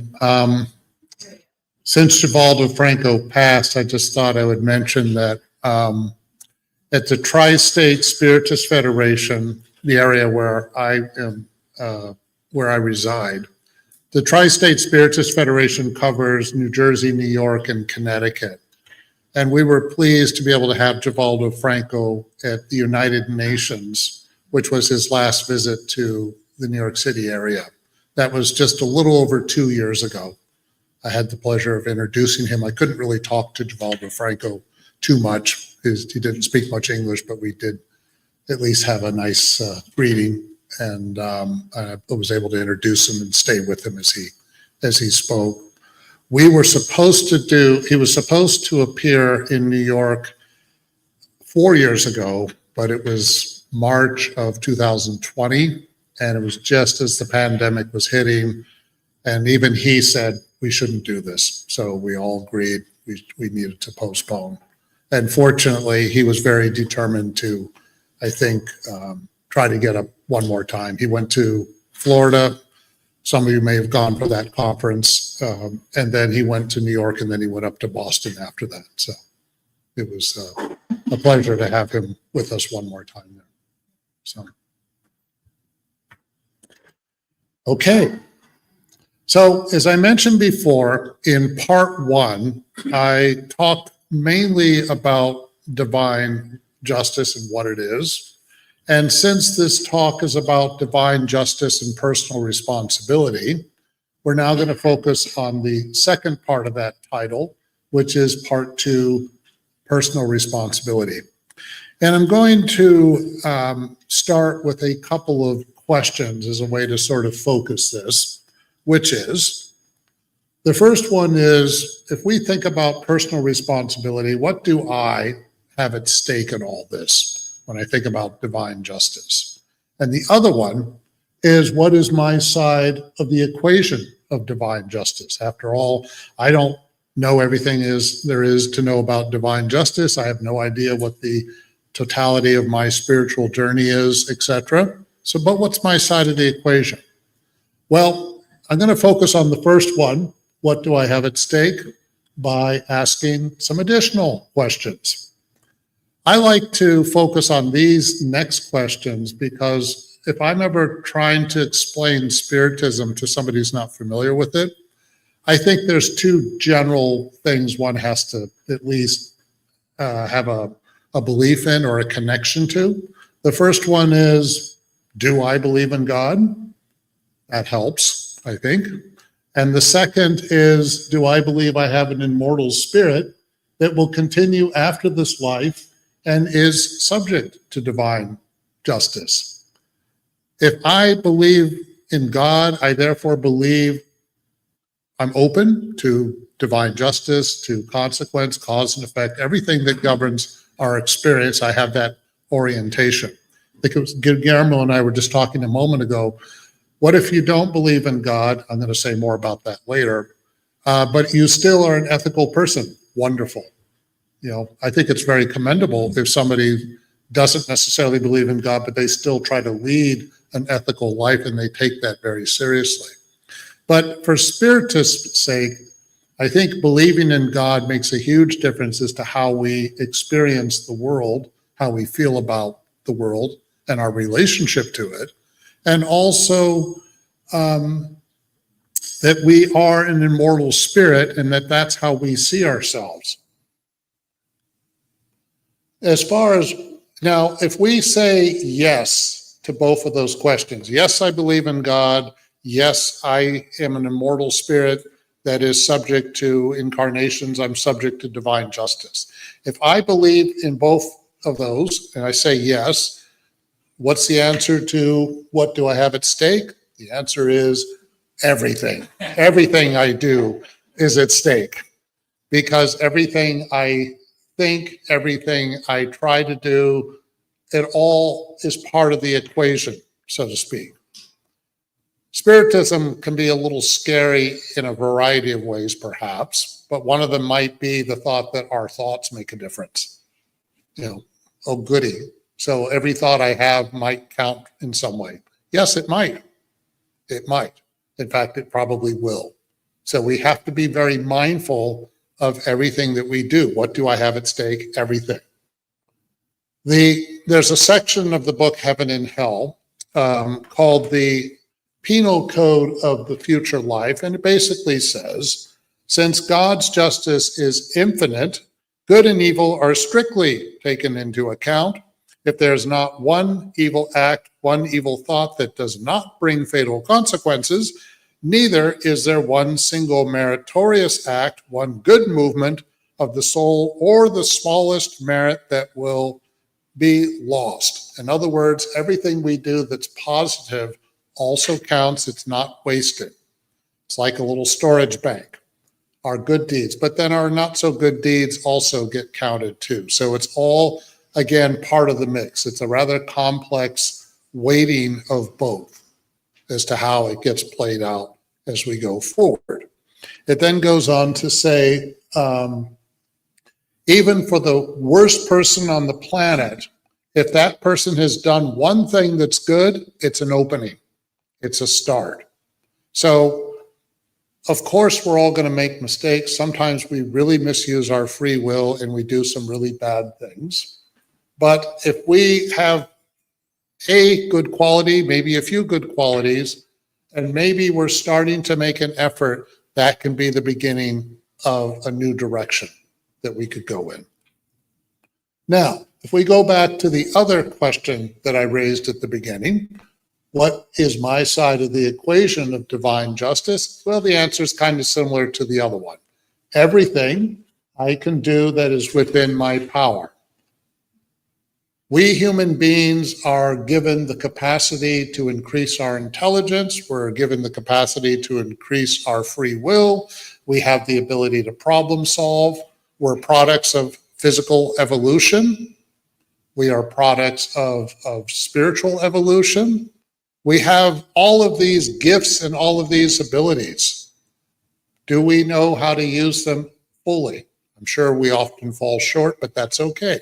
It's understood we're going to fall short. But as we try to move forward, what can we do within our power? Well, one would be the ability to learn and expand our consciousness. Everything we go through every single day can be a learning opportunity. And the more we learn from our actions, the more we learn from our experiences, the more we can begin to increase our consciousness. The more we increase our consciousness, eventually that, over time, through trial and error, that will help us a great deal. The consequences we face match the level of our consciousness. What does that mean? Well, whatever we go through as a reaction, what's taken into account is what awareness we had at the moment. What are our deeper intentions? Did I really know what I was doing when I did such and such? You remember Jesus on the cross in Luke, I think it is, he said, "Forgive them, Father, they know not what they do." That was probably a truthful statement in many cases. People were ignorant. Well, that's taken into account. Doesn't mean there aren't consequences to being ignorant, but it's not as bad as if we know exactly what we're doing and we do it anyways. That's different. As we evolve and we have a greater awareness, this is basically what I just said, that we become more responsible for our actions. This is perhaps one of the scarier things about Spiritism, which is the more we know, the more responsibility we have. And yes, that means we can't make excuses and we shouldn't have to, And this leads to another point, that is, as we have more awareness, more knowledge, do we also have the courage and the willingness to accept whatever responsibility we have to face? One thing Spiritism stresses is that whatever problems we're facing right now, they're within our capacity to handle them. It may not feel that way sometimes, I get that. But we're never given something that's so overwhelming, it's realistically impossible for us to accomplish it. So a bad relationship, whatever it is, we are more resourceful than we might give ourselves credit for. So do we have the strength and the courage to get through whatever it is that we may be facing at the moment? That is, of course, part of taking personal responsibility for the things that we do, just as we take responsibility for the things that we don't do. And if we don't, if we fall short, and we probably will, we'll have another chance later. This is the beauty of reincarnation. It's not a get out of jail free card, so to speak. What it means is that we will have to try again. Antoine Bell, for instance, he expiated for the crime of murder, but in the explanation that was talked about, he's the cashier in the Canadian bank. I talked about him in part 1. He was the cashier in the Canadian bank, law-abiding citizen who committed suicide. He didn't resist the urge to commit suicide, so he then had to go through the consequences of that, and he said it was pretty unpleasant. He felt unhappy and miserable, probably frustrated. Now, you might say, was it fair that, this obsessor spirit was turned loose on this poor guy? Well, that was part of what he had to learn to do, was overcome the temptation to commit suicide. So sometimes God allows an obsessor spirit to try to give us a hard time. Why? Because if we are vulnerable in that way, do we have the emotional strength to overcome it? So Antoine Bell had merit in that he expiated for some of the mistakes he made, but he also didn't quite go all the way, and he will have to go through whatever consequences there are about the suicide. And again, in fairness to him, was he a spiritist? No. Did he have full consciousness of obsession and past lives and the future life? Unlikely. So that has to be taken into account too.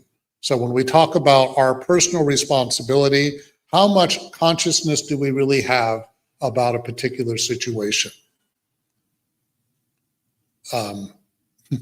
If I'm a spiritist and I know suicide has all kinds of consequences and I do it anyways, then I'm going to have to be willing to face whatever that is. But it might be worse than if I had no clue. So that's something to keep in mind. Heavy point, but it's a way of illustrating that, again, divine law and our personal responsibility is connected to the level of our awareness of what we're doing at the moment that we're doing something. Okay? At the end of the day, this kind of goes back to sometimes divine law doesn't feel fair and all that, divine justice. We are all equal in the eyes of God. All of us have the same opportunity to advance. We don't all advance at the same rate. We all use our free will differently. So we're not in competition with one another. It's not a competition, but we are all given this opportunity to advance, and how that occurs is unique to every one of us. We all have our individual journeys in that way. But suppose I don't believe in God. Suppose I don't believe in the future life. I'm going to play devil's advocate for a few minutes, because for part one, in the beginning, I said, do I believe in God? And do I believe I have an immortal spirit? So let's flip that on its head. Let's say I don't believe in God. In other words, I believe that we only have one shot in life, and that's it. Consciousness is nothing more than a physiological cause through evolution, period. There's no spirit. There's no afterlife. I'm sorry, all of you people have these beliefs about God and immortal spirits, but it's just not true. There's no evidence for it, okay? Mediumship, so forth. I could be Mr. Skeptic, okay? I don't believe in God. Now, here's the question. If one doesn't believe in God, yes, one can still be ethical, but there's a question that maybe could nag at humanity a little bit. If we don't believe in God, we don't believe in a future life at all, that would suggest what? Is there really consequence? Or is there only consequence via human law and only if I get caught? So if I commit whatever crime I commit, do whatever I feel like, treat anybody the way I want, as long as I don't get caught, what difference does it make? What would happen to humanity if everybody acted this way? Why do we feel like we shouldn't do whatever we feel like? I mean, many of us would not go out and rob a bank. Many of us would not commit adultery. Many of us would not lie to people deliberately. Maybe we fudge things a little bit, but to really maliciously hurt and harm other people, something stops us. Why? It's a hard question to answer, but there's like an instinctive impulse that maybe there is a future. Maybe consequence does matter. Why am I talking about this? Because does it seem to some of you, maybe all of you, that sometimes we live in a period where some people just think consequence, I can do whatever I feel like. You know, as long as I can get away with it, doesn't matter. But the whole point of today's presentation, the whole point of this subject, divine law, is it does matter. Everything we do matters. We can't just go and do whatever we feel like just because. And when people take that to heart and internalize that, isn't the world going to be a much safer, more ethical place? In other words, taking morality seriously is not just a convenient construct that some people choose to do, but you're not required to do it. Well, divine justice is basically saying that we are all subject to it. Therefore, it behooves us to take it seriously. Otherwise, we may find out the hard way what happens when we don't. Now, I'm not here to do a lecture or lecture people who are atheists, but there is a question asked in the book Heaven and Hell. What about people who are atheists? Are there consequences to that? And it says, we are all free to choose our beliefs. We can believe in something or we can believe in nothing. But persons who seek to make the denial of the future prevail in the minds of the masses, especially the minds of the youth, by supporting themselves on the authority of their own knowledge and loftiness of their position, sow the seeds of trouble and dissolution in society, thereby incurring a great responsibility. Spiritism always emphasizes we're here, we have the right to use our free will. You know, we always have that. It's also saying, though, that we're responsible for the thoughts that we put out there. So if I go on a campaign and I'm trying to convince all of you, don't take divine justice seriously, it doesn't exist anyway, so what's the point? You know, if I have this attitude and I try to convince all of you, there are consequences for me if I really try to push that. Needless to say, by the way, the book Heaven and Hell flatly disagrees with what I've been talking about. It clearly believes that divine justice is real, that God does exist. We are immortal spirits. That's the underlying premise of Spiritism, and certainly the underlying premise of the book Heaven and Hell. So, but it's also, this is raising the question, are we not responsible for the influence we have on others? Well, if I'm really on a I'm not saying atheism per se, but if I go on a big campaign of disinformation and I try to manipulate everybody, yes, I will be responsible for that. I may get away with it for quite a while, but it's going to catch up one way or another. That's part of the message of this in a general sense. Now, again, Heaven and Hell is basically saying that divine justice exists regardless of what we think about and regardless of how stubborn we are in insisting that there's no future, no afterlife, or something like that. There's a testimony from, again, the Penal Code of the Future Life, which says that since a spirit always has its free will, it sometimes progresses quite slowly, and its obstinacy in evil can be quite tenacious. This state can persist for years and even centuries, but the time will finally come in which its stubbornness in defying God's justice abates as a result of its suffering, and despite its boasting, it recognizes the superior power that dominates it. At that moment, the first light of repentance dawns, and God enables it to catch a glimpse of hope. No spirit is conditioned to never bettering itself. Otherwise, it would be fatalistically destined to remain eternally of a low order, and it would escape the law of progress that providentially governs all creatures. Oof, this is a mouthful.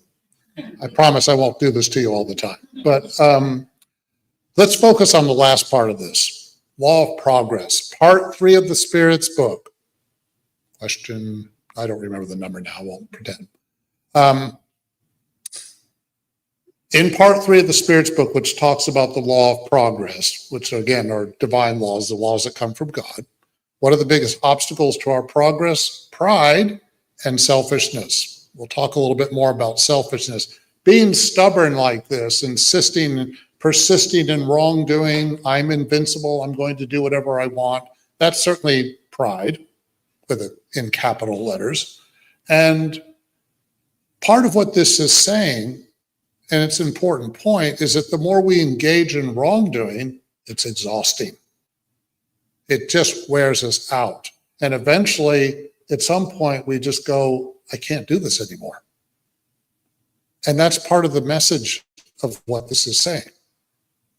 And also, this touches on a very, very important point that the book Heaven and Hell makes overall, which is that whatever we experience on the other side, it is a reflection of our emotional state. So the reality we experience in the spirit world reflects our emotional state. For example, if I am obsessive compulsive and I'm very negative and I keep having negative thoughts over and over again, and I drain everybody around me with my negative thoughts, I'm probably going to have that sort of experience in the spirit world. But if I'm a very positive person and I try to be kind, compassionate, and it's genuine, then I'm very likely going to have a much more positive response in the spirit world. The point is that the spirit world is a reflection of our thoughts. We get back what we put in, so to speak. And as a result, heaven and hell are the emotional state that we are going through at the moment. Key phrase there is at the moment. Whatever we go through can change when we change. It's up to us to change. So what do I have at stake? Everything, because I'm the one that has to go through the experience. What's my side of the equation? Try to work on myself, try to be a better person, and then the environment around me starts to change. If you don't pray on a regular basis, try it and see if you don't start to experience things a little different. And when I say prayer, I mean something genuine that is, asking for help. It's not, please God, can I win the lottery kind of prayer, as much fun as that might be, but or not. But the point is that when we ask for help, then we can begin to receive help. Going back to our friend, Mr. Sampson, he was the spirit that I mentioned at the end of the first presentation, part one, who generally speaking had a very positive experience on the other side. There was a spirit that spoke on his behalf, who mentioned that those who really don't believe in the future, I'm not going to continue, there's only nothingness, and that's it, I believe in nothingness. This spirit mentions that sometimes what happens is that for someone who's very persistent in those beliefs,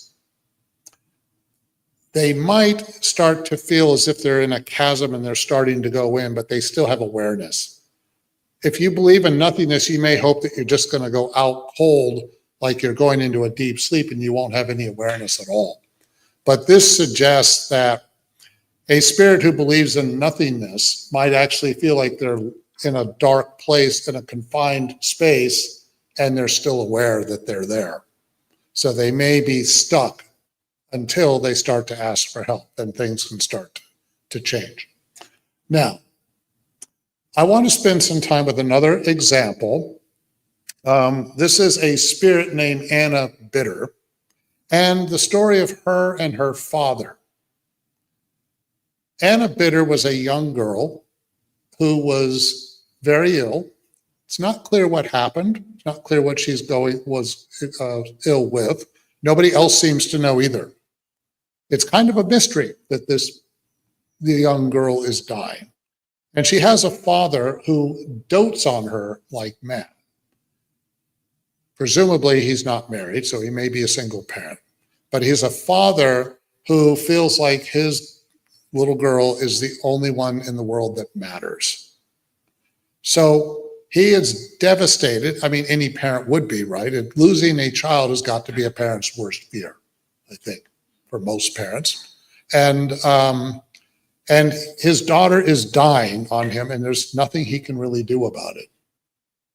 Now, what happens is that the father feels like she's the center of his universe. And we're told that there's a family member who's probably a spiritist who tries to help the father, suggests he prays. But he keeps scoffing at this idea of prayer. He basically says something to the effect of there is, if God existed, this wouldn't happen. Now, the father's not an atheist per se. He seems to have some belief that the spirit will continue. He actually hopes to meet up with his daughter on the other side. But he also doesn't have any genuine trust in God. So when he's encouraged to pray, he just poo-poos this idea. In fact, he's probably cursing God. If God were just, if there is a God, why are they taking my young girl from me? This is totally unfair. So he's probably very angry and he's closed off. So the family spiritist member, we would guess, tries to get the father to, at least ask for help. It's not about trying to keep her alive, but at least ask for help to try to cope with this situation. So this family member who's a spiritist goes to the Parisian Spiritist Society and asks for help from them. And what they do is they do an evocation of a spirit who offers some advice to them on what to do about Anna Bitter. And the advice says a few things about not only divine law at work, but also our side of the equation, our personal responsibility. Because what it says, the Spirit says, those whom the Lord wills to strike must bow their head and not rebel. Even if we don't think it's fair, if someone's time is coming, someone's time is coming. And unfortunately, children do pass. This was very common. It's common now, but it was very common in the 19th century and before. A lot of people didn't make it to adulthood. It then says, for there is never punishment without cause. So there's that word punishment again. But it's basically emphasizing that there's consequence of some kind, and there's a reason for it. This poor girl, whose death sentence has been suspended by God, must soon return to be among us, for God has taken pity on her, and her father, that unhappy man in your midst, must be punished through his sole affection in this world for having mocked the trust and sentiments of those around him. Remember, I mentioned a moment ago, people tried to encourage him to pray. He just said, no, I'm not going to pray for this God. Forget it. But also, there's a mention here that since there were prayers done for Anna, she was given a little more time than she would have otherwise. Now, this goes on to say that for the time being, his repentance has touched the omnipotent, and death has withheld its blow from her dear head. On the one hand, the father is resisting prayer, resisting help, and yet there's some part of him that's kind of maybe coming around a little bit and might be asking for some help, and that's taken into account. But then it says, but his rebelliousness is returning, and punishment always follows the rebellion. Be happy that it is on earth that you are punished. So what punishment are we talking about here? Well, Anna does disincarnate at a young, not clear exactly how old she is, but let's say somewhere around 10 years old maybe, but she's a girl. And the father has to live alone without her for a while, and then finally he disincarnates. But before he disincarnates, the people at the Parisian Spiritist Society do another evocation, and they're able to talk to Anna directly. Anna tells them that she actually was finishing up an expiation that she had. It's not clear what it was. We don't know her history that well. But the reason she passed at an early age is because it actually helped her. And she's actually in a better place right now than where she was before. This goes on to say, and there was encouragement to pray for Anna because the concern while she was still alive was that she might have trouble separating her spirit from her body. So the prayers were intended to help her have a good transition. Probably the father was encouraged to pray in this regard, and he just couldn't accept it. Okay, to his, it's understandable. I mean, you don't, but if you're going to lose a child, as hard as that is, and you know that's coming, are we better off if we maybe pray that that child has at least a good transition? Of course you want them to come back, but what we're told is she's not going to survive. That's a given. So what can we pray for here? She has a good transition. So the spirit that testifies on Anna Bitter's behalf encourages people to pray for her to have a smooth transition, because it says, the sap of youth is so abundant in this poor being that in spite of her frail state, her soul will have difficulty disengaging itself. Oh, pray. Later, she will help and console you, for her spirit is more evolved than those around her. So if they pray for Anna, this is charity. If they pray for her and she has a good transition, she'll be in a better place on the other side, then she can help others. That's the point. So again, when we talk about personal responsibility, what do I have at stake? Anna herself was actually more evolved than others in the family. This happens, by the way. Have you noticed in families where maybe there's one person who seems to be more spiritually involved than the others? They may have more responsibility for the relationships as a whole. That can happen in families. Often in relationships, one person is more responsible for the relationship as a whole than others, and so forth. So Anna is, what we find out is, so there's an encouragement to pray for her. Notice it says, oh, pray. So this spirit is like, please pray for this young woman. Don't just kind of think about it. Please pray for her. So they do. It helps. She finally disincarnates. And then Anna is able to give passivity at the Parisian Spiritist Society. And she's thinking about her father. And she's not angry at her father. She is worried about him. Perhaps a little disappointed at his obstinacy, because what happens is he's on his own for a while, still won't pray, still won't ask for help, and so forth. And he's alone. What she says is there are times when it seems that divine light enters him. However, it is nothing more than a passing light and quickly relapses into his old thoughts. So if he were more open, do you remember I mentioned in part 1, you must love God with all of your heart, all of your soul, and all of your might. Part of loving with all of our heart is things like prayer. Well, it's really connected to all of them. Prayers affects us from the heart, it affects us through our soul, and it also affects us through all of our might. But the point is that when we try to accept the presence of God, the existence of divine justice in this case, then what's happening is that it helps to create an opening.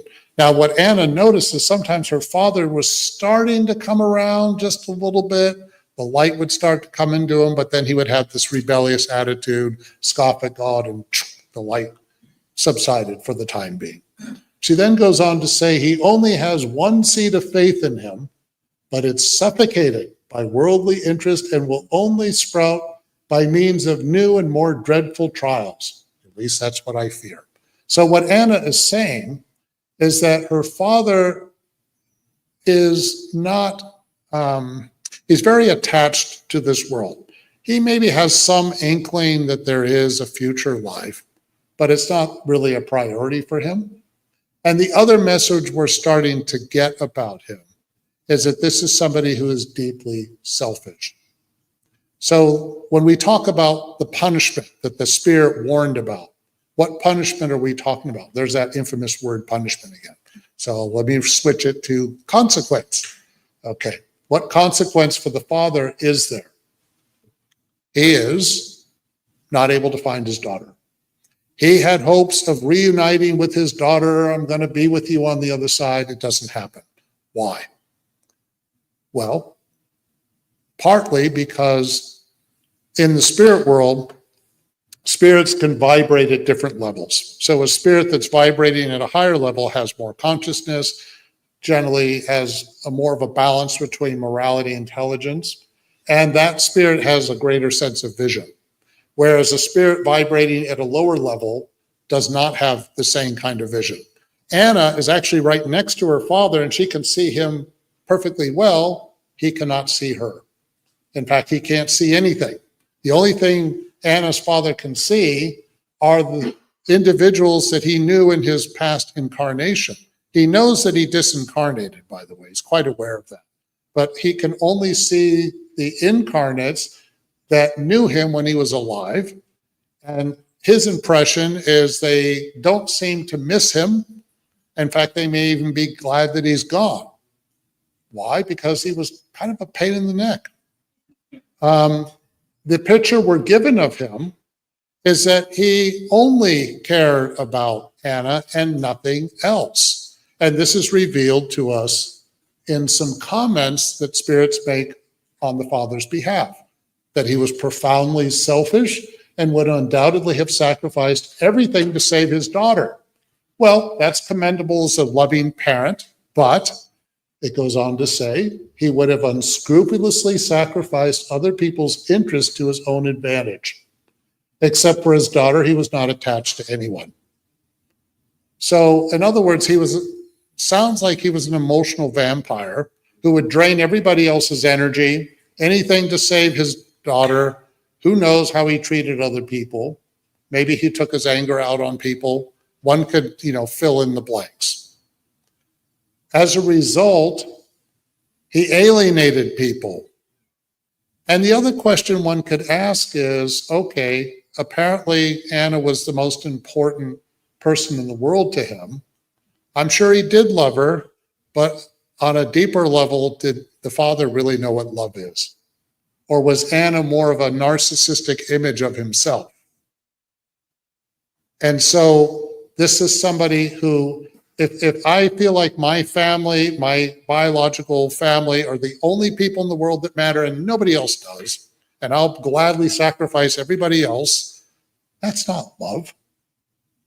We are all equal in the eyes of God. Spiritism stresses fraternity, charity, compassion for one another.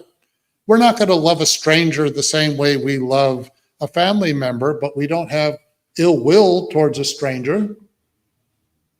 It's not a us versus them mentality. And so the father was too much wrapped in himself and only really cared about himself at the end of the day. Now, what happens?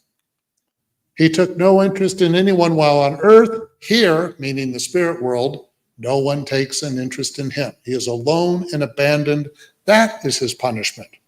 There's that word punishment again, but that's how they put it. Now, the important thing to remember is, could this change? Almost like that. It could, if we are willing, if we allow ourselves to receive. But what they tell us is, but what does he do? Does he speak to God? Does he repent? No. He continues to complain, even to blasphemy. In other words, he does what he did on earth. He's very obstinate and stubborn. So help him through prayer and counsel so that he may come out of his blindness. The goal, we're not supposed to be vindictive towards someone like this. We pray for them. We hope that eventually they come around. But when we talk about my personal responsibility, what do I have at stake? It is up to me to create the opening within my heart to allow to receive help. I'm sure you all know this. You can't help anybody. Think of anybody you care about who's really struggling. Can you help them if they're unwilling to help themselves? I'm not asking you to tell me your stories, but do any of you know people who are really in a bad situation and you try to help them and they just, the kind of person who every time you try to make a suggestion, they have 10 reasons for why they can't do that because they want to go on being miserable. Well, again, we have our free will. We can do that. But then this sort of thing may happen. And the father, once he allows himself if he's willing to allow himself to change, things can change as well.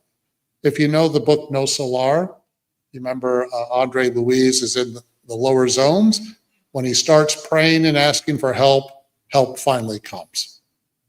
This is, again, divine law. And when we talk about personal responsibility, again, it's up to us to take the initiative, have the moral courage, the strength, the resilience, whatever it is, to try to ask for help. Now, I want to mention another spirit, because I mentioned before that the Father doesn't really understand what love is. I think it's safe to say. But here's a spirit named Victor Leblouf, who died at the age of 20. He was a worker on the docks in Le Havre, France.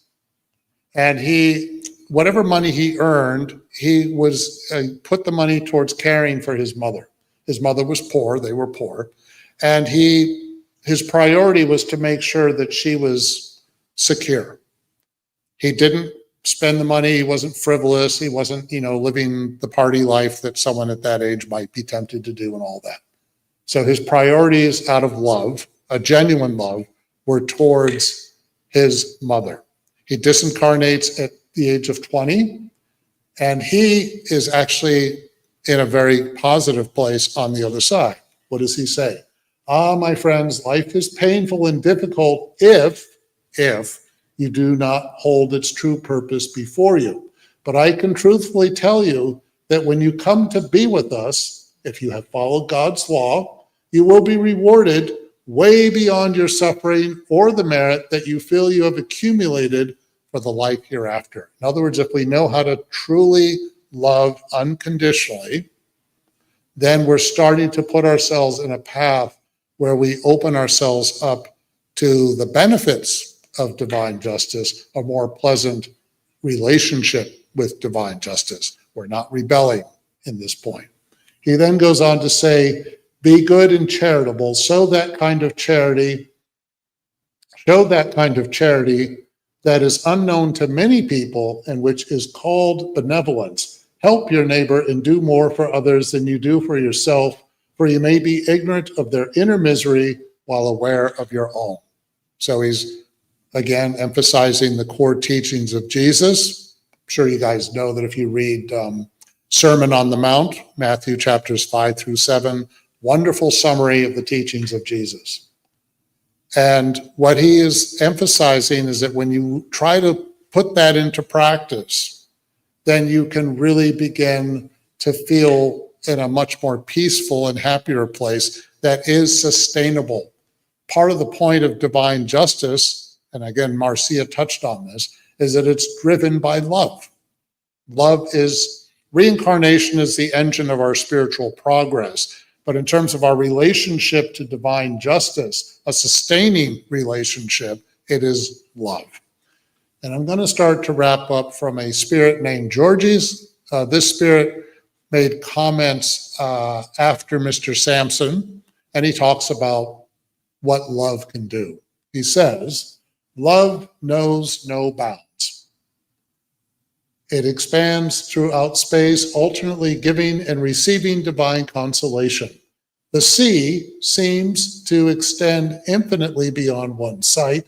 Its edge on the horizon seems to meet the sky, and one spirit is dazzled at the magnificent spectacle of those two immensities. So again, love knows no bounds. And then what he goes on to say is, thus, love is deeper than the sea and more infinite than space, should bind all of you, both the living and the spirits, in one and the same communion of charity, thereby accomplishing the wonderful fusion of the ephemeral with the eternal. I love this quote.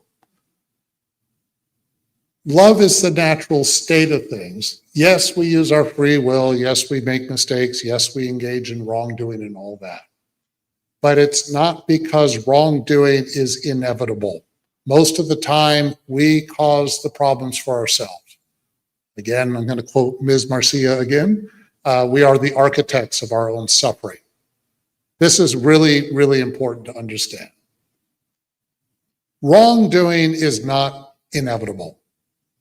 love is sustainable. And the thing about wrongdoing is, yes, we do it, but over time, if we keep engaging in wrongdoing and a lack of love, it's exhausting. It just wears us out. Isn't it much easier if we learn how to truly love in a more genuine way?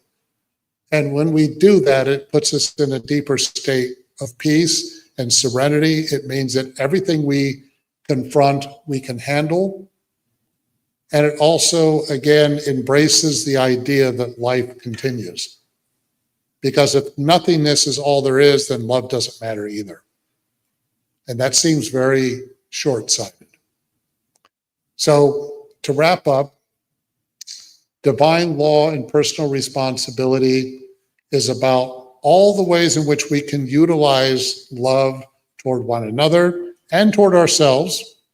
Joanna de Angelis again stresses self-love as being important. That's not narcissism. It's a healthy sense of self-esteem. We need to have a balance of both. I think it's probably safe to say it's hard for us to truly love others if we don't love ourselves in a positive way as well. And we all have to find all the ways to navigate the way in which love works itself within us and within the journey of our spirits. Thank you very much.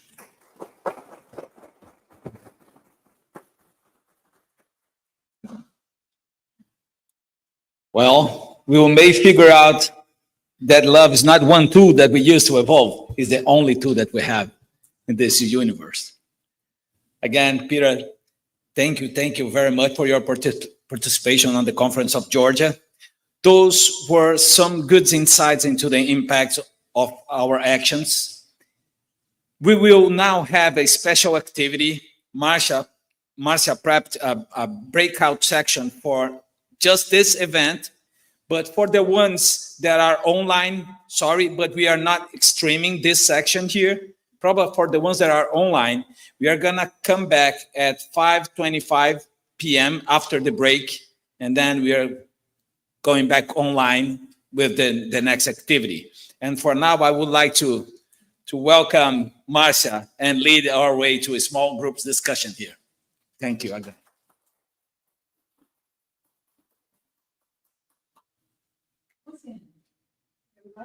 Yeah. All right. So I want 5 groups of people that are not sitting together.